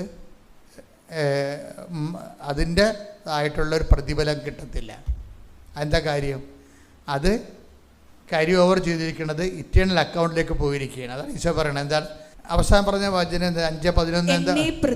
എന്നെ പ്രതി മനുഷ്യർ നിങ്ങളെ അവഹേളിക്കുകയും പീഡിപ്പിക്കുകയും എല്ലാവിധ തിന്മകളും നിങ്ങൾക്കെതിരെ വ്യാജമായി പറയുകയും ചെയ്യുമ്പോൾ, ഇതാണ് മേജർ എന്ന് പറയുന്നത്. വേജമായിരിക്കും ആ സംഭവത്തിൽ സത്യം ഉണ്ടാകത്തില്ല. വേജമായി നിങ്ങൾ ഒരു കാര്യം പറയുമ്പോൾ നിങ്ങളെന്ത് ചെയ്യും? അത് തെളിയിക്കാൻ വേണ്ടി ചിലപ്പോൾ കോടതി വരെ പോകും. ചിലപ്പോൾ നിങ്ങൾ വാശി പിടിച്ച് വിവാഹമോചനം വരെ ആവശ്യപ്പെടും. കാര്യം നിങ്ങൾ ചെയ്യാത്ത കാര്യമാണ്. ഇപ്പോൾ ഇന്നലെ ഒരു ഭർത്താവ് എൻ്റെ അടുത്ത് കൊച്ചിനെ കാണിച്ച് പറഞ്ഞു, ഈ കൊച്ചിനെക്കുറിച്ച് ഞങ്ങൾ തമ്മിൽ ഇപ്പോൾ പിരിഞ്ഞിരിക്കുകയാണെന്ന്. ഞാൻ ഡീറ്റെയിൽസിലോട്ട് പോയില്ല. എന്തിനാണ് അവനെ കൊണ്ട് തോന്നിയ തെറ്റ് പറയിപ്പിക്കുന്നത്? ഞാൻ കർത്താവ് ആ വിഷയം ഒരു കൊച്ചു ജനിച്ചപ്പോൾ അതിൻ്റെ പേരിൽ പറഞ്ഞ് പെശകി ഭർത്താവും ഭാര്യയായിട്ട് പിരിഞ്ഞിരിക്കുകയാണ്. അപ്പോൾ അത് ഇതിൻ്റെ അകത്ത് രണ്ടുപേർക്കും അറിയാം, വലിയ കഥയൊന്നും ഇല്ലെന്നറിയാം. പക്ഷേ ഒരു വാശിയാണ് അവിടെ വർക്ക് ചെയ്യണത്. ഈ വാശി വിട്ടുകൊടുക്കാൻ ആരും തയ്യാറല്ല. കുറഞ്ഞു പോകുമെന്ന് വിചാരിച്ചിട്ട് അവൾ കുറഞ്ഞു പോകും, അല്ലെങ്കിൽ അവൻ കുറഞ്ഞു പോകുമെന്ന് വിചാരിച്ചുകൊണ്ട് അവൾ വരട്ടെ അല്ലെങ്കിൽ അവൻ വരട്ടെ എന്ന് പറഞ്ഞുകൊണ്ട് കാത്തിരിക്കും. കാത്തിരുന്ന് മുടി നിരക്കണമെന്ന് കോടതി തോക്കണം എന്നല്ലാതെ വേറെ കാര്യമൊന്നുമില്ല. നിങ്ങളെപ്പോഴും നമ്മൾ ശ്രദ്ധിക്കേണ്ടത്, ഒരു സാധനത്തിനെ കെട്ടിയെടുത്താൽ പിന്നെ അത് നിങ്ങൾ ദൈവത്തിൻ്റെ തിരുസന്നിധിനെ ആശ്രയിച്ച് മേടിച്ച സാധനമാണെങ്കിൽ അതിനെ കളയാതിരിക്കുന്നതാണ് എപ്പോഴും ഭാര്യയ്ക്കും ഭർത്താവിനും നല്ലത്.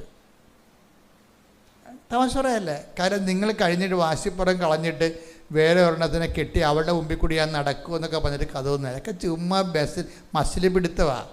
കുറച്ച് കഴിയുമ്പോൾ നിങ്ങൾ വയസ്സാകും. അപ്പം നിങ്ങൾ പറയും അവനേക്കാളും ബെറ്റർ ആയിട്ടുള്ളവനെ ഞാൻ കല്യാണം കഴിച്ചിട്ട് അവൻ്റെ വീടിന് വാക്കി കൂടി പോകും, അതിനേക്കാൾ ബെറ്ററായുള്ള കാറ് ഞാൻ മേടിക്കും. ഇങ്ങനെ കുറേ മൃഗങ്ങളുണ്ട് ശരിക്കും പറഞ്ഞാൽ. എന്ന് വെച്ച് കഴിഞ്ഞാൽ മൃഗങ്ങളെന്ന് പറഞ്ഞാൽ എന്താണ്? ആത്മാവില്ലാത്ത സാധനങ്ങൾ. ദൈവത്തെ മാറ്റി നിർത്തിയിട്ട് വീമ്പിളക്കിയിട്ട് ആൾ കളിക്കാൻ നോക്കുന്ന വാശികൾ. ഇതിന് ബൈബിൾ വിളിക്കുന്ന പേര് ലോകമെന്നും വിളിക്കും, പിശാചെന്നും വിളിക്കും. ലോകമെന്ന് പറഞ്ഞാൽ എന്താണ്? ഇതുപോലുള്ള വാശി, വൈരാഗ്യം, മത്സരം. ഉടമ്പടിയിൽ എപ്പോഴും വരുമ്പോൾ നിങ്ങളുടെ ലോകത്തിൻ്റെ കണ്ടൻറ്റ് നിങ്ങൾ ടാർഗറ്റ് ചെയ്യേണ്ട ഒരു വിഷയമാണ്. എന്നിൽ ലോകമുണ്ടോ, വാശിയുണ്ടോ, മത്സരമുണ്ടോ? വാശി എന്നാണ് പിന്നീട് മത്സരം വരണത്. മത്സരത്തിൽ നിങ്ങൾ ജയിച്ചാലും അവസാനം തോറ്റന് തുല്യമാണ്. എന്താ കാര്യം? ക്രിസ്തു ഈ ഫോർമാറ്റിൽ വർക്കൗട്ട് ചെയ്യത്തില്ല. അപ്പോൾ ക്രിസ്തുവിനെ നിങ്ങൾക്ക് മിസ്സാകും. ക്രിസ്തുവിനെ മിസ്സാകുന്നില്ലെങ്കിൽ നമ്മളെന്തിനാ ഉടമ്പടിയിൽ കാരുണ്യപ്രവൃത്തിയും അതുപോലെ തന്നെ ഇവാഞ്ചലൈസേഷനും ഒക്കെ വെച്ചിരിക്കണത് എന്താ? അതിൻ്റെ ഒരു ബേസ് എന്ന് പറഞ്ഞാൽ, ഒരു കാര്യം എന്ന് പറഞ്ഞാൽ ക്രിസ്തുവിനെ നിങ്ങൾക്ക് ഒരു കാരണവശാലും നിങ്ങൾക്ക് മിസ്സാകാതിരിക്കാനാണ്. കഴിഞ്ഞ ദിവസങ്ങളിലൊരു സാക്ഷ്യം ഉണ്ടായി. എന്നാ സാക്ഷ്യം എന്ന് പറയാമോ? അതായത് ഒന്ന് സ്തുതിക്കട്ടെ മക്കളെ. ഹല്ലേലൂയ, ഹല്ലേലൂയ, ഹല്ലേലൂയ. സാക്ഷ്യങ്ങളിലൂടെ നമ്മളോട് സംസാരിക്കുന്ന നന്ദി പറയുന്നു. ഹല്ലേലൂയ,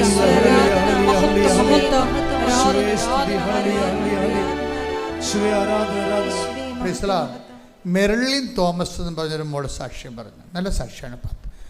പെട്ടെന്ന് ആൾക്കാർ ആ സാക്ഷ്യം കൂടുതലുണ്ട്. 37,000 അപ്പോൾ ഈ മെറിലിൻ പറയണത്, ഞാൻ നേരത്തെ ഉടമ്പടി എടുത്തതാണ്, പക്ഷെ വർക്കൗട്ട് ചെയ്തില്ലെന്ന് പറഞ്ഞു.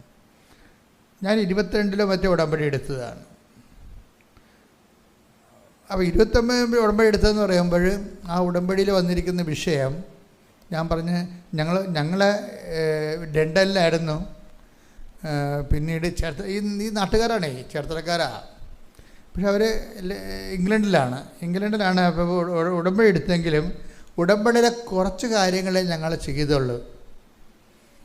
അപ്പോൾ എന്തൊക്കെയാണ് ചെയ്തതെന്ന് നോക്കിയപ്പോൾ പറഞ്ഞത്, ഞങ്ങൾ കുർബാന മുടക്കിയിട്ടില്ല, പിന്നെ എന്താണ്, കുടുംബ പ്രാർത്ഥനയും മുടക്കിയിട്ടില്ല, ബൈബിളും വായിച്ചിട്ടുണ്ട്.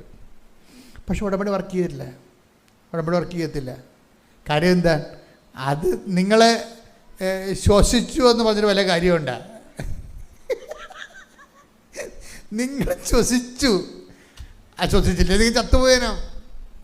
കുർബാന മുടക്കിയിട്ടില്ല, കുടുംബ പ്രാർത്ഥന മുടക്കിയിട്ടില്ല, ബൈബിൾ വായിച്ചെന്ന് വെച്ചാൽ അതിൻ്റെ അർത്ഥം എന്താണ്? നിങ്ങൾ ആത്മീയ ജീവിതം ശ്വസിച്ചു എന്നേ ഉള്ളൂ, അത്രയേ ഉള്ളൂ. ആരോഗ്യം വേറെയാണ്. ഭക്ഷണം കഴിക്കണമെങ്കിൽ മാത്രമേ ആരോഗ്യം ഉണ്ടാകത്തുള്ളൂ. മറ്റത് ശ്വാസോച്ഛ്വാസത്തിലാണ് ഈ കുർബാനയൊക്കെ വെച്ചിരിക്കുന്നത്. അപ്പോഴേ ഇവർ പറയണത് അത് ഉടമ്പടിയിൽ അതുണ്ട്, അത് ശ്വസിക്കാൻ വേണ്ടി ഇട്ടിരിക്കുന്നതാണ്. നിങ്ങളെ ശ്വസിക്കാൻ വേണ്ടി ഇട്ടിരിക്കുന്നതാണ്. നിങ്ങളെ ബലം പ്രാപിക്കാൻ വേണ്ടി ഇട്ടിരിക്കുന്ന കണ്ടൻറ്റ് വേറെയാണ്. നിങ്ങൾ ശ്വസിക്കാൻ വേണ്ടി ഇട്ടിരിക്കുന്നത് എന്തൊക്കെയാണത്? കുർബാന മുടക്കരുത്, പിന്നെ എന്താ ചെയ്തിരിക്കണത്? കുടുംബ പ്രാർത്ഥന മുടക്കരുത്, പിന്നെ എന്താണ്? ബൈബിൾ വായിക്കണം. അതിപ്പോൾ നിങ്ങൾ ഉടമ്പടി എടുത്തില്ലെങ്കിൽ ചെയ്യണമല്ലോ. ഒരു കത്തോലിക്ക മസ്റ്റായിട്ട് ചെയ്യേണ്ടത്, ഉടമ്പടി എടുത്തില്ലെങ്കിൽ ചെയ്യണം. മറ്റ് ഡിനോമിനേഷൻ ഉള്ളവർ അവരുടെ രീതിയിലുള്ള സഭയിൽ അവരുടെ നിയമം അനുസരിച്ച്, ആ സഭയുടെ നിയമം അനുസരിച്ച് നമ്മൾ ജീവിക്കണത്. അപ്പോഴേ അത് ശ്വാസോച്ഛ്വാസം മാത്രമേ ഉള്ളൂ. ഉടമ്പടിയിൽ എക്സ്ട്രാ വന്നിരിക്കണത് എന്താ? കാരുണ്യപ്രവൃത്തി. പിന്നെ അത് വന്നിരിക്കണത് എന്താണ്? ഈ ബലം പ്രാപിക്കാൻ വേണ്ടി വന്നിരിക്കുന്നതും പ്രതിരോധശേഷിക്ക് വേണ്ടി വന്നിരിക്കുന്നതും. ഇപ്പോൾ കാരുണ്യപ്രവൃത്തി പ്രതിരോധശേഷിക്ക് വേണ്ടി വന്നിരിക്കുന്നതാണ്. അതുപോലെ തന്നെ ഇവാഞ്ചലൈസേഷൻ, വിശ്വാസ കൈമാറ്റം എന്തിനു വന്നിരിക്കുന്നതാണ്? അത് ബലം പ്രാപിക്കാൻ വേണ്ടി, ആത്മീയ ബലം പ്രാപിക്കാൻ വേണ്ടി വന്നിരിക്കുന്നതാണ്. അപ്പം മെർലിൻ പറഞ്ഞത് എന്താണ്? ഞങ്ങൾ കുർബാന മുടക്കണില്ലായിരുന്നു, അതുപോലെ തന്നെ ബൈബിൾ വായന മുടക്കിയിട്ടില്ല, ഞങ്ങൾ അതുപോലെ തന്നെ കുടുംബപ്രാർത്ഥന മുടക്കിയിട്ടില്ല, പക്ഷേ ഉടമ്പടി വർക്കൗട്ട് ചെയ്തിട്ടില്ല. അവസാനം ഇംഗ്ലണ്ടിൽ ഇങ്ങനെ ജീവിക്കുന്ന സമയത്ത് അവിടുത്തെ സിറ്റുവേഷൻസ് കൊണ്ടാണ് ഇത് ചെയ്യാൻ പറ്റാതെ വന്നതെന്നാണ് അവർ പറയണത്. അവർ ഉടമ്പടി എടുക്കാതെ കൊണ്ടാണ് അവർ ചെയ്യുക. ഉടമ്പടി എടുക്കുമ്പോൾ നിങ്ങൾ ഓർക്കും ഇത് എങ്ങനെയെങ്കിലും ഒക്കെ ഇതിൻ്റെയൊക്കെ ഓരോ കാര്യങ്ങളൊക്കെ ഈ സാമ്പിൾ എടുക്കുമല്ല. ഞാൻ പണ്ട് ജയിലിൽ പ്രാർത്ഥിക്കാൻ പോയപ്പോൾ 12:30 മണിയായിരുന്നു. അപ്പോൾ ജയിലിലെ ഒരു സൂപ്രണ്ടാണ്, അങ്ങനെ DSP റാങ്കിലുള്ള ആളാണെന്ന് തോന്നുന്നത്. അപ്പോഴാണ് അദ്ദേഹത്തിൻ്റെ മുമ്പിൽ പോലീസുകാർ സാമ്പാറും സദ്യയും കൊണ്ടുവന്ന് വെക്കും. അപ്പോൾ അയാൾ ഒരു പാത്രം ഉണ്ടല്ലോ, ഒരു പാത്രത്തിൽ തന്നെ പല പല പാത്രങ്ങളില്ലേ, കറികളൊക്കെ അല്ല, അതിൽ നിന്നെല്ലാം അയാൾ ഓരോ നുള്ളിലെടുത്തിട തിന്നും. എന്നിട്ട് അയാൾ അടുത്ത പോലീസുകാരന് കൊടുക്കും, അയാൾ കൊണ്ടേ പ്രതികൾക്ക് കൊടുക്കും. ഇയാൾ കഴിക്കാതെ കൊടുക്കത്തില്ല, കാര്യം ഇതിൻ്റെ അകത്ത് വിഷമില്ല എന്ന് ഉറപ്പ് വരുത്താൻ വേണ്ടിയാണ് ഈ ജയിലിൽ അങ്ങനെ ചെയ്യണത്. അപ്പോൾ ഞാൻ നോക്കിയപ്പോൾ 12 പാത്രം കൊണ്ടുവന്ന് 12 പ്രതികൾ കിടപ്പുണ്ട് ജയിലിൽ. 12 പാത്രം കൊണ്ടുവന്നിട്ട് ഈ SP-ക്ക് കൊടുക്കും. അയാളത് അദ്ദേഹം അവിടെ നിന്ന് അത് കഴിക്കും. അതിങ്ങനെ ഓരോ നുള്ളെടുത്ത് കഴിക്കണത് എല്ലാത്തിനും എടുക്കും അയാൾ. അപ്പം ഞാനിവിടെ ഇരിപ്പുണ്ട്, ഈ കാഴ്ചയും കണ്ടുകൊണ്ട്. ഇതുപോലെ സാമ്പിൾ കഴിക്കണ അദ്ദേഹം. നിങ്ങൾ ഉടമ്പടിയുടെ സാമ്പിൾ എടുക്കുന്ന ആൾക്കാരാണ് പല ആൾക്കാരും, വർക്കൗട്ട് ചെയ്യത്തില്ല ഉടമ്പടി സാമ്പിള്. അപ്പം ദൈവത്തിനെ നിങ്ങൾ ബോധ്യപ്പെടുത്തേണ്ടത് നിങ്ങൾ ഉടമ്പടിയിലാണെന്ന് ബോധ്യപ്പെടുത്തണം. മെർലിന് സംഭവിച്ച കാര്യം, മെർലിൻ ഇതിൻ്റെ സാമ്പിൾ എടുത്ത് ഉപയോഗിക്കുന്നു. കാരുണ്യപ്രവൃത്തി ഇല്ല, എവാഞ്ചലൈസേഷൻ ഇല്ല. അതൊക്കെ ഇതിൻ്റെ അകത്ത് ഇത്തിരി കഷ്ടപ്പെട്ട പണികളാണ്. അപ്പോൾ അതെന്തുകൊണ്ട്? ശ്വാസോച്ഛ്വാസം മാത്രമേ ഉള്ളൂ. കുർബാനയുണ്ട്, കുടുംബപ്രാർത്ഥനയുണ്ട്, ജപമാല കുടുംബപ്രാർത്ഥനയുണ്ട്, കുർബാനയുണ്ട്, വചന വായനയുണ്ട്. അപ്പോൾ ശ്വാസോച്ഛ്വാസമുണ്ട്, അത്രേ ഉള്ളൂ കാര്യങ്ങൾ. അത് വർക്കൗട്ട് ചെയ്യത്തില്ല. എന്തു ചെയ്യും? പ്രതിരോധം നഷ്ടപ്പെട്ട കാരണം നമ്മൾ ഈ കാരുണ്യപ്രവൃത്തി പ്രതിരോധമാണ് ഉച്ചരിക്കുന്നത്. പ്രതിരോധം നഷ്ടപ്പെട്ട കാരണം നമുക്ക് സെക്യൂരിറ്റി പോകും. ഇപ്പം നമ്മുടെ ബോഡിയിൽ വേറെ അണുക്കൾ കയറാതിരിക്കാൻ വേണ്ടി നമ്മുടെ ബോഡിയിൽ തന്നെ പ്രതിരോധ അണുക്കളുണ്ടല്ലോ, അതിനെ ബൂസ്റ്റ് ചെയ്യാനാണല്ലോ നമ്മൾ ഓരോ ഭക്ഷണമൊക്കെ കഴിക്കണത്. അപ്പം അത് കാരുണ്യപ്രവൃത്തി അതിൻ്റെ അകത്തുള്ളത്. അപ്പം കാരുണ്യപ്രവൃത്തിയുടെ പ്രതിരോധം ഇല്ലാഞ്ഞ കാരണം ഓട്ടോമാറ്റിക്കായിട്ട് എന്ത് സംഭവിച്ചു? ഇങ്ങനെ വെൽ ടു ഡു ഫാമിലി ആയിരുന്ന ആളുകളുടെ ജോലി അങ്ങോട്ട് നഷ്ടപ്പെട്ടു. ജോലി നഷ്ടപ്പെട്ട് കഴിഞ്ഞാൽ പിന്നെ ഓരോരുത്തരുടെ ട്രേഡും കരിയറും അനുസരിച്ചുള്ള പ്രൊഫഷൻ നഷ്ടപ്പെട്ട് കഴിഞ്ഞാൽ പിന്നെ ലെഫ്റ്റ് ഇൻ ദി എയറാണ്. ഒരു പിടിയും ഇല്ലാതെ ഇങ്ങനെ അന്തരീക്ഷത്തിൽ അപ്പം തടിയെ പോലെ പറന്ന് നടക്കും. അപ്പം സംഗതി ജോലി നഷ്ടപ്പെട്ട് കുടുംബം അപ്പടെ കുളമായി. അപ്പോൾ പിന്നെ എന്ത് ചെയ്ത്? രണ്ടുപേരും നാട്ടിൽ നിന്ന് അവിടെ നിന്ന് തിരിച്ചു പോന്നു, നാട്ടിലേക്ക് പോന്നു. നാട്ടിലേക്ക് വന്ന സമയത്ത് അവർ കാരിങ്ങുമായി, അവർ ഗർഭിണിയുമായി. പിന്നെ ഉടമ്പടിയിൽ ഇപ്പോൾ ഒരു കുഞ്ഞൊക്കെ ആകാൻ പോകുന്നു. പിന്നെ ജോലി നഷ്ടപ്പെട്ടു. പണ്ട് ജോലി ചെയ്ത കാശ് കൊണ്ട് അത്യാവശ്യം അരിവയും മേടിച്ച് പോവുകയാണ്. ജീവിതം ഇങ്ങനെ നേരെ താഴേക്ക് വന്നില്ലേ. അപ്പോഴെന്താ അപ്പനും അമ്മയും പറഞ്ഞു, നിങ്ങൾ പോയി ഉടമ്പടി പുതുക്കാൻ പറഞ്ഞു. അപ്പനും അമ്മയും പറഞ്ഞ് നിങ്ങൾ പോയി ഉടമ്പടി പുതുക്കെന്ന് പറഞ്ഞു. അവർ വന്ന് ഉടമ്പടി പുതുക്കി, രണ്ടാമത് ഉടമ്പടി ക്ലാസ്സെല്ലാം കൂടി ഉടമ്പടി പുതുക്കി. ഇപ്പോൾ അവർക്ക് സമയമുണ്ട്. ഈ വിദേശ രാജ്യത്തുള്ളൊരു കുഴപ്പമെന്ന് പറയണത്, ഇപ്പോൾ ഞാനൊരു സ്ഥലത്ത് ചെന്നപ്പോൾ എവിടെയാണോ ഷാർജയിൽ ധ്യാനിപ്പിക്കാൻ ചെന്നപ്പോൾ ഒരു വീട്ടിൽ താമസിച്ചു. അപ്പോൾ അവർ എന്നോട് പറയാണ്, ഭാര്യയും ഭർത്താവുമാണ്, ഞങ്ങൾ തമ്മിൽ നേരിട്ട് കണ്ട് 1 മാസമായെന്ന്. നമുക്കതിന് അത്ഭുതപ്പെടാം. അവർ തമ്മിൽ നേരിട്ട് ഒരു വീട്ടിൽ താമസിക്കുകയാണ്. അവർ തമ്മിൽ എന്താ കാര്യം? ഭാര്യയ്ക്ക് നൈറ്റ് ഷിഫ്റ്റ്, ഇയാൾക്ക് ഡേ ഷിഫ്റ്റാണ്. ഇയാൾ വരുമ്പോൾ 1 മണിക്കൂർ മുമ്പ് ഭാര്യ പോകും, ഭാര്യ വരണതിന് 1 മണിക്കൂർ മുമ്പ് ഇയാൾ പോകും. അതന്നെ അവസ്ഥ വരണത്. അപ്പം അങ്ങനെ തമ്മിൽ കാണുന്നില്ല, സംസാരിക്കുന്നില്ല, അങ്ങനെ. അപ്പോൾ അതിനിടയ്ക്ക് പ്രാർത്ഥനാ ജീവിതമൊക്കെ സ്വാഹ. അപ്പം അങ്ങനെ വരുമ്പോൾ ഭയങ്കര ഇപ്പം അതെല്ലാം മാറി. ഇവർക്ക് ഇപ്പോൾ വീട്ടിൽ വന്ന് നിന്ന് ഒരു കുഞ്ഞൊക്കെ ഉള്ള കാരണം ഒരിടത്തും പോണില്ല. പിന്നെ അങ്ങനെ വന്നപ്പോൾ കുറച്ച് സമയമൊക്കെ കിട്ടിയപ്പോൾ അപ്പനമ്മയും പറഞ്ഞ് നിങ്ങളിനി രക്ഷപ്പെടണമെന്നുണ്ടെങ്കിൽ ഉടമ്പടി പുതുക്കണമെന്ന് പറഞ്ഞു. അവർ ഭാര്യയും ഭർത്താവും വന്ന് ഉടമ്പടി ആത്മാർത്ഥമായിട്ട്, ഇവർ രണ്ടുപേരും ബേസിക്കായിട്ട് നല്ല കക്ഷികളാണ്. അവർക്കങ്ങനെ വീണ് പോയാൽ പിന്നെ ഒത്തിരി തിരിച്ച് നടക്കേണ്ട കാര്യമില്ല. അവരെ ബേസിക്കായിട്ട് ഒരു കാത്തലിക് സ്പിരിറ്റുള്ള ആൾക്കാരെ കാരണം വീണ് കഴിഞ്ഞാൽ അവർക്ക് അല്പം നടക്കുമ്പോൾ തന്നെ ആ സ്പോട്ടിലെത്തും. അവർ ചെറുക്ക് വീണ് കഴിഞ്ഞാൽ പിന്നെ നമ്മൾ മണിക്കൂറോളം കിലോമീറ്ററോളം നടന്ന് തിരിച്ച് നടക്കേണ്ടി വരും. ഇതങ്ങനെ അത്രയില്ല. അവർ വന്നു, അവർ ക്ലാസ്സെല്ലാം കേട്ടു. ക്ലാസ്സെല്ലാം കേട്ട് അവർക്ക് മനസ്സിലായി ഇതിനകത്ത് ഇവാഞ്ചലൈസേഷനാണ് എക്സ്ട്രാ ഉള്ളത്. തങ്ങളത് ചെയ്തിട്ടില്ല. വിശ്വാസ കൈമാറ്റമാണ് എക്സ്ട്രാ ഉള്ളത്. അത് ദൈവസ്നേഹത്തോടെ ചെയ്യേണ്ടതാണ്. തങ്ങളത് ചെയ്തിട്ടില്ല. അപ്പോൾ തങ്ങളത് ചെയ്യാൻ തീരുമാനിച്ചു. അപ്പോൾ രണ്ടുപേരും ഹൈലി എഡ്യൂക്കേറ്റഡ് ആയിട്ടുള്ള ആൾക്കാരാണ്. അപ്പോൾ കാര്യങ്ങൾ ഒറ്റ പ്രാവശ്യം പറഞ്ഞ് അവർക്ക് കാര്യങ്ങളെല്ലാം ഓടിത്തിരിയോ, ഒന്ന് ചെയ്യൂ അല്ലെങ്കിൽ ചെയ്യത്തില്ല. എഡ്യൂക്കേഷൻ കൂടിക്കഴിഞ്ഞാലുള്ള ഒരു ഗുണം അതാണ്. എന്ന് വെച്ച് കഴിഞ്ഞാൽ അവർ ഒന്നെങ്കിൽ ചെയ്യും അല്ലെങ്കിൽ ചെയ്യത്തില്ല. തന്നിൽ ഒന്നേ ഉള്ളു. ചിലരെന്ത് വെച്ച് കഴിഞ്ഞാൽ അവർ ചെയ്തെന്ന് വരുത്തി തീർക്കും, ചെയ്തതും ചെയ്യാത്തതും ചെയ്ത ഒരുപോലെയാകും. അങ്ങനെ ചെയ്യണ കുറേ ആൾക്കാരും ഉണ്ട്. അപ്പം അതൊക്കെ എല്ലാം കറക്റ്റ് ചെയ്യണം. എനിക്ക് ഇപ്പോൾ മനസ്സിലായിരിക്കണ ഒരു കാര്യം, എൻ്റെ സഹോദരങ്ങളെ, ഉടമ്പടി ദൈവത്തെ ബോധ്യപ്പെടുത്താൻ നിങ്ങൾ ഉടമ്പടിയിലാണെന്നുള്ളത്. അപ്പോൾ സിമ്പിളാണ് ഉടമ്പടി. എൻ്റെ സഹോദരങ്ങൾ ഉടമ്പടിയിലാണെന്നുള്ളത് ദൈവത്തെ ബോധ്യപ്പെടുത്തണം. നിങ്ങൾക്ക് ഒരു കാര്യം രഹസ്യം അറിയാമല്ലോ.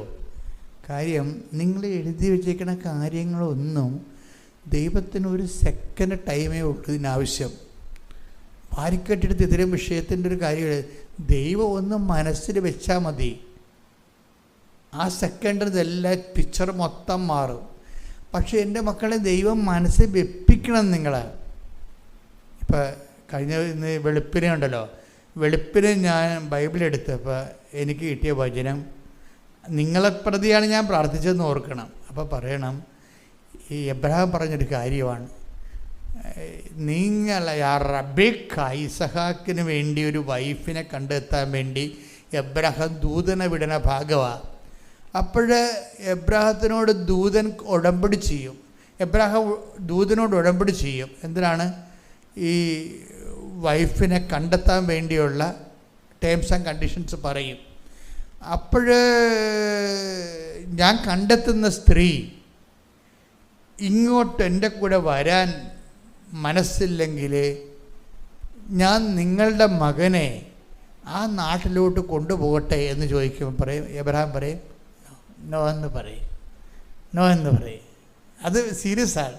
ഞാൻ കളഞ്ഞു വിട്ടുപോണ നാട്ടിലോട്ട് എൻ്റെ മകനെ ഇതാണ് ഇന്നത്തെ സന്ദേശം. ഇന്ന് വെളുപ്പിനെ നിങ്ങളോട് എന്ത് പറയണമെന്ന് കർത്താവിനോട് ചോദിച്ചപ്പോൾ കർത്താവ് എന്നോട് പറഞ്ഞതാണ്. അതെവിടെയാ? 24:5-6 ഉൽപ്പത്തി 24:5-6 ശ്രുതികട്ടെ. ഹല്ലേലൂയ. 24:5 മുതലുള്ള തിരുവചനങ്ങൾ. അപ്പോൾ ദാസൻ ചോദിച്ചു, ആ സ്ത്രീക്ക് എന്നോട് കൂടെ ഈ നാട്ടിലേക്ക് പോരാൻ ഇഷ്ടമില്ലെങ്കിലോ അങ്ങ് വിട്ടുപോകുന്ന നാട്ടിലേക്ക് അങ്ങയുടെ മകനെ ഞാൻ കൊണ്ടുപോകണമോ? അബ്രഹാം പറഞ്ഞു, എന്റെ മകനെ അങ്ങോട്ട് കൊണ്ടുപോകരുത്. എന്റെ പിതാവിന്റെ വീട്ടിൽ നിന്നും ചാർച്ചക്കാരിൽ നിന്നും എന്നെ പുറത്തു കൊണ്ടുവന്നവനും എന്നോട് സംസാരിച്ചവനും നിന്റെ സന്തതികൾക്ക് ഈ ഭൂമി ഞാൻ തരുമെന്ന് വാഗ്ദാനം ചെയ്തവനുമായ ആകാശത്തിന്റെ ദൈവമായ കർത്താവ് തന്റെ ദൂതനെ നിനക്ക് മുമ്പേ അയക്കും. നീ അവിടെ നിന്ന് എന്റെ മകന് ഒരു ഭാര്യയെ കണ്ടെത്തുകയും ചെയ്യും. ദൈവ മനുഷ്യരും ദൈവജീവിതവും എന്നൊക്കെ പറയുന്നത് വ്യത്യസ്തമായൊരു ജീവിതമാണ്. എന്താ പറയണത്? എന്നോട് എൻ്റെ ചാർച്ചക്കാരിൽ നിന്നും എൻ്റെ മാതാപിതാക്കന്മാരിൽ നിന്നും അവരുടെ പ്രത്യേക ദൈവമില്ലാത്തൊരു ജീവിതത്തിൽ നിന്നും എന്നെ തിരിച്ചു കൊണ്ടുപോകുന്ന ദൈവം തൻ്റെ ദൂതനെ നിൻ്റെ കൂടെ അയക്കും. ആ സ്ത്രീ നീ കണ്ടെത്തുന്ന എൻ്റെ മകന് വേണ്ടി ജീവിത പങ്കാളി നീ കണ്ടെത്തുന്ന സ്ത്രീ നിൻ്റെ കൂടെ വരും. അതാണ് വിഷയം. അതായത് ഉടമ്പടിയിലുള്ള വിശ്വാസമാണത്. ഉടമ്പടിയിൽ ഉടമ്പടി ഒരു വിശ്വസ്തതയുടെ ട്രാൻസാക്ഷൻ ആണെങ്കിലും ആ ഉടമ്പടിയിൽ നമുക്കൊരു വിശ്വാസം ഉണ്ടാകണം. ആര്? ഇപ്പം ഞാൻ ഉടമ്പടി എടുത്തതാണ്. കഴിഞ്ഞ ദിവസത്തെ അശ്വതര സാക്ഷ്യം കേട്ടില്ലേ? കർത്താവേ, എനിക്കാകപ്പാട് ആസ്തിയുള്ളത് നിന്നോട് ചെയ്ത ഉടമ്പടി മാത്രമാണ്. അതാണ് സംഭവം. ഉടമ്പടിയിൽ വിശ്വസിക്കണം നമ്മൾ. കാര്യം എന്താണ്? വാഗ്ദാന പ്രകാരമാണ് ദൈവം ഇവനെ വിളിച്ചുകൊണ്ട് പോകുന്നത്. എന്ന് പറഞ്ഞാൽ നീ പറയണതൊന്നും അല്ല കാര്യം. ആ സ്ത്രീ നിൻ്റെ കൂടെ പോരാതിരിക്കത്തില്ല. എന്താ കാര്യം? എൻ്റെ കർത്താവിൻ്റെ ഉടമ്പടിയിലാണ് ഞാൻ ജീവിക്കണത്. അതുകൊണ്ട് അവൾക്ക് പോരാതിരിക്കാൻ പറ്റത്തില്ല. പോന്നില്ലെങ്കിലോ? അപ്പോൾ എബ്രഹാം പറയും, പോന്നില്ലെങ്കിലും എൻ്റെ മകനെ ഞാൻ വിട്ടുപോകുന്ന സ്ഥലത്തേക്ക് എൻ്റെ മകനെ നീ തിരിച്ചു കൊണ്ടുപോകരുത്. അതാണ് എപ്പോഴും വളരെ വിഷയം. അതാണ് ഈ പട്ടി സഞ്ചരിക്കുമ്പോഴേ, പട്ടി പോണ കണ്ടില്ലേ? നമ്മുടെ കൂടെ വരുമില്ല, പള്ളിയിലൊക്കെ വരുത്തില്ലേ അല്ലേ? അവൻ മുമ്പിൽ ചിലപ്പോൾ പുറകിലേ പിടിക്കത്തുള്ളൂ. എന്താ കാര്യം? അവൻ കാണും തെങ്ങും മുട്ട മുഴുവൻ മൂത്രം ഒഴിച്ചേ വരത്തുള്ളൂ. അവന് കാണുന്ന എന്തിനാണ് കാര്യം? ഈ വീട്ടുകാരൻ നഷ്ടപ്പെട്ടാലും അതിൻ്റെ മൂത്രത്തിന് മണം പിടിച്ച് അവൻ്റെ വീട്ടിൽ പോകണം. പട്ടിക്ക് വളരെ കാൽക്കുലേഷൻ ഉണ്ട്. അതുകൊണ്ടാണ് കാണുന്നിടത്ത് എല്ലാം കാല് പൊക്കി മൂത്രം ഒഴിച്ചുകൊണ്ട് പോകണത്. ഈ കാല് പൊക്കി മൂത്രം ഒഴിക്കണ പട്ടികളെപ്പോലെ ആയിരിക്കരുത് ഉടമ്പടി. തിരിച്ചു പോകണമെന്ന് വിചാരിക്കരുത്. It's very serious thing. എന്ന് വെച്ചാൽ നമ്മൾ ഉടമ്പടി കഴിയുമ്പോൾ നമ്മൾ വിട്ടുപോകുന്ന പലരുടെയും കുഴപ്പങ്ങൾ അതാണ്. അത് വെച്ച് കഴിഞ്ഞാൽ നിങ്ങൾ 90 ദിവസം മാത്രമല്ലേ ഉള്ളൂ, 90 ദിവസം കഴിയുമ്പോൾ പിന്നെ 5:30 എഴുന്നേക്കേണ്ട കാര്യമില്ലല്ലോ. അതാണ് സംഭവം. ഉടമ്പടി 90 ദിവസം മാത്രമല്ലേ ഉള്ളൂ. എങ്ങാനും ഒരു 90 ദിവസം കൂടെ ഒപ്പിച്ചെടുത്തു കഴിഞ്ഞാൽ പിന്നെ 5:30 എഴുന്നേക്കണ്ട, ഇഷ്ടംപോലെ കിടന്ന് ഉറങ്ങാമല്ല. അത് പട്ടി പടിനീളെ മൂത്രം ഒഴിക്കണ പോലെ ഇരിക്കും. മനസ്സിലായില്ലേ? തിരിച്ചു പോകുന്നു. ഉടമ്പടിയിലെ പ്രധാനപ്പെട്ട കണ്ടീഷൻസ് എന്താണ്? നീ പോകുന്ന ലക്ഷ്യം സാധിച്ചില്ലെങ്കിലും നീ ഉടമ്പടിയിൽ നിന്ന് തിരിച്ചു പോരരുത്. ഈ കൊടുത്ത പോയിന്റ് മനസ്സിലായില്ലേ? അതാ ഒന്നുകൂടി വായിച്ച ഭാഗം ഒന്നുകൂടി വായിച്ചേ. അബ്രഹാം പറഞ്ഞു, എന്റെ മകനെ അങ്ങോട്ട് കൊണ്ടുപോകരുത്. 24:8 എന്നാൽ ആ സ്ത്രീക്ക് നിന്നോട് കൂടെ പോരാൻ ഇഷ്ടമില്ലെങ്കിൽ എന്റെ ഈ ശബദത്തിൽ നിന്ന് നീ വിമുക്തനാണ്. എന്റെ മകനെ അങ്ങോട്ട് തിരികെ കൊണ്ടുപോകരുതെന്ന് മാത്രം. ഇത് എൻ്റെ മക്കൾ വളരെ സീരിയസ്. ഇന്ന് വെളുപ്പിനെ ഈശോ നിങ്ങളോട് പറയാൻ വേണ്ടി പറഞ്ഞതാണ്. എന്താ കാര്യം? ഉടമ്പടിയുടെ വിഷയം നിയോഗം നിറവേറിയില്ലെങ്കിലും, ഉടമ്പടി എന്താണ്? എബ്രഹാത്തിന് ഇസഹാക്കിന് മകളെ കണ്ടെത്താൻ ഇസഹാക്കിന് നാട്ടിലോട്ട് പോവുകയാണ്. സ്വന്തം രക്തത്തിൽ നിന്ന് ജീവിത പങ്കാളെ കണ്ടെത്താൻ കഴിയുകയാണ്. അപ്പം വൃത്തം ചോദിക്കണത് എന്താണ്? അവൾക്ക് എൻ്റെ കൂടെ ഇങ്ങോട്ട് ഇത്രയും അകലെ വരാൻ താല്പര്യമില്ലെങ്കിലും എന്താ പറയുക, ഇവൻ കെട്ടാതെ നിന്നാലും കുഴപ്പമില്ല. അതാണ് ആ ലൈൻ പോണ പോക്ക് കണ്ടല്ലേ. ഇവൻ കെട്ടാതെ നിന്നാലും കുഴപ്പമില്ല, എൻ്റെ മകനെ ഞാൻ വിട്ടുപോകുന്ന സ്ഥലത്തേക്ക് നീ തിരികെ കൊണ്ടുപോകരുത്. വളരെ സീരിയസ് ആയിട്ടുള്ള വെർഡിക്റ്റാണ്. ഇതൊരു നിലപാടിൻ്റെ ഒരു ഭാഗമാണ്. നിൻ്റെ ഉടമ്പടി നിയോഗം ചില കാര്യങ്ങൾ ദൈവഹിതമാണെന്ന് വിചാരിച്ചോ. ഇപ്പം നീ ഉണ്ടാകാൻ വേണ്ടിയാണ് ഉടമ്പടി വെച്ചിരിക്കുന്നത്. എനിക്കാണെങ്കിൽ ഉടമ്പടിയിൽ ഒരു സംശയമില്ലാത്തൊരാളാണ്. എന്നുവെച്ചാൽ ഞാൻ ഉടമ്പടിക്ക് മുമ്പൊരു കാലഘട്ടത്തെ ഫേസ് ചെയ്ത ആളാണ്. 86 84 തുടങ്ങി. അച്ഛനായത് 85-ലാണെങ്കിലും ധ്യാനം ഞാൻ തുടങ്ങിയത് 84-ലാണ്. അന്ന് തൊട്ട് ഇന്ന് വരെ ധ്യാനഗുരുവാണ്. പക്ഷേ എന്താ പ്രശ്നം എന്ന് പറയണത്, ഈ കാലങ്ങളിൽ ഉപയോഗിച്ചിരിക്കുന്ന മെഷീനറികളെല്ലാം എനിക്കറിയാം. ഉടമ്പടി വന്നപ്പോൾ ഉണ്ടായിരുന്ന ഡിഫറൻസ് എനിക്കറിയാം. ഉടമ്പടി വന്നപ്പോൾ ഡിഫറൻസ് 3 ഇരട്ടിക്ക് കൂടുതലാണ്. ഇത് ടൈം ഷോർട്ടണിങ് എന്ന് പറയുന്നത് പണ്ടാര ടൈം ഷോർട്ടണിങ് ആണ്. പെട്ടപ്പെടാന്നിങ്ങനെ. ഇപ്പം ഈ മെർലിനൊക്കെ പറയണത് എന്താണെന്നറിയാമോ? ഞാൻ ഉടമ്പടി പുതുക്കി ഉടമ്പടി പ്രകാരം അതിൻ്റെ കാരുണ്യ പ്രവൃത്തികൾ ചെയ്ത് ഞാൻ എന്താ ചെയ്തത്? എൻ്റെ ദശാംശം തന്നെ ഞങ്ങൾ എടുത്തിട്ട് വീടില്ലാത്തവർക്ക് കൊടുക്കും, ജീസസ് പോലുള്ള ആത്മീയ സംഘടനകൾക്ക് അവർക്ക് ശുശ്രൂഷകൾ കൂടാൻ കൊടുക്കും. അതുപോലെ തന്നെ എന്നെപ്പോലൊരു കുഞ്ഞ് എൻ്റെ വീടിൻ്റെ അടുത്ത് ജനിച്ചിട്ടുണ്ട്.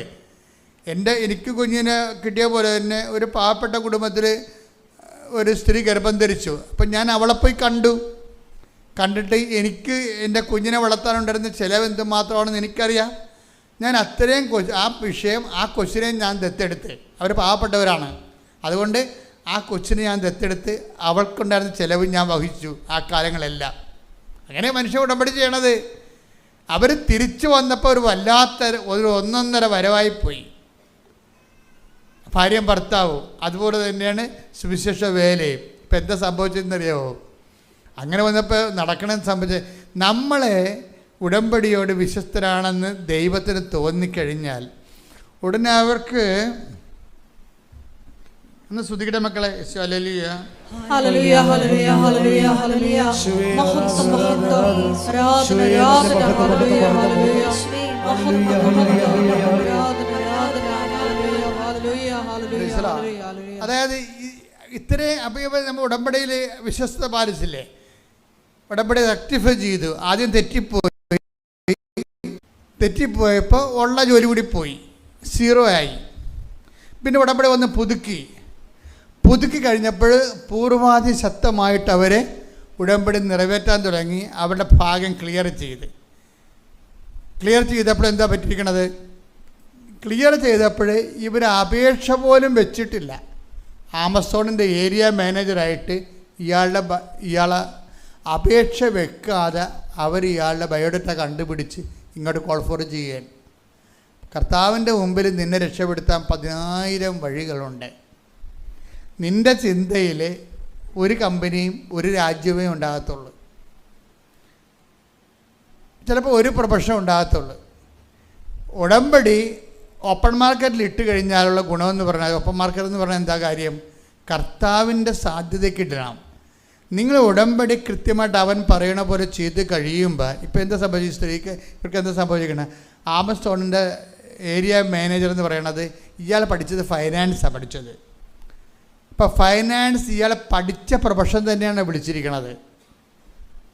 അപ്പം നല്ല ശമ്പളം, പക്ക ശമ്പളമാണ്. ഇയാൾ വല്ല അപേക്ഷയും വെച്ചാൽ? ഒരു അപേക്ഷയും വെച്ചിട്ടില്ല. ഇയാൾക്ക് അവരറിയാവോ? അറിയാൻ പാടില്ല. പക്ഷേ ദൈവത്തിൻ്റെ കൺട്രോളിലാണ് ഈ സംഭവങ്ങളെല്ലാം. നമ്മളൊരു സത്യസന്ധമാണെന്ന്, ഇപ്പം നിൻ്റെ കല്യാണം താമസിക്കുന്നു, നിനക്ക് കൊച്ചുണ്ടാകാൻ താമസിക്കുന്നു, ശരി, നീ വീട് വിൽക്കാനോ താമസിക്കുന്നു. പക്ഷേ ഈ വിഷയത്തെല്ലാം എന്താണ്?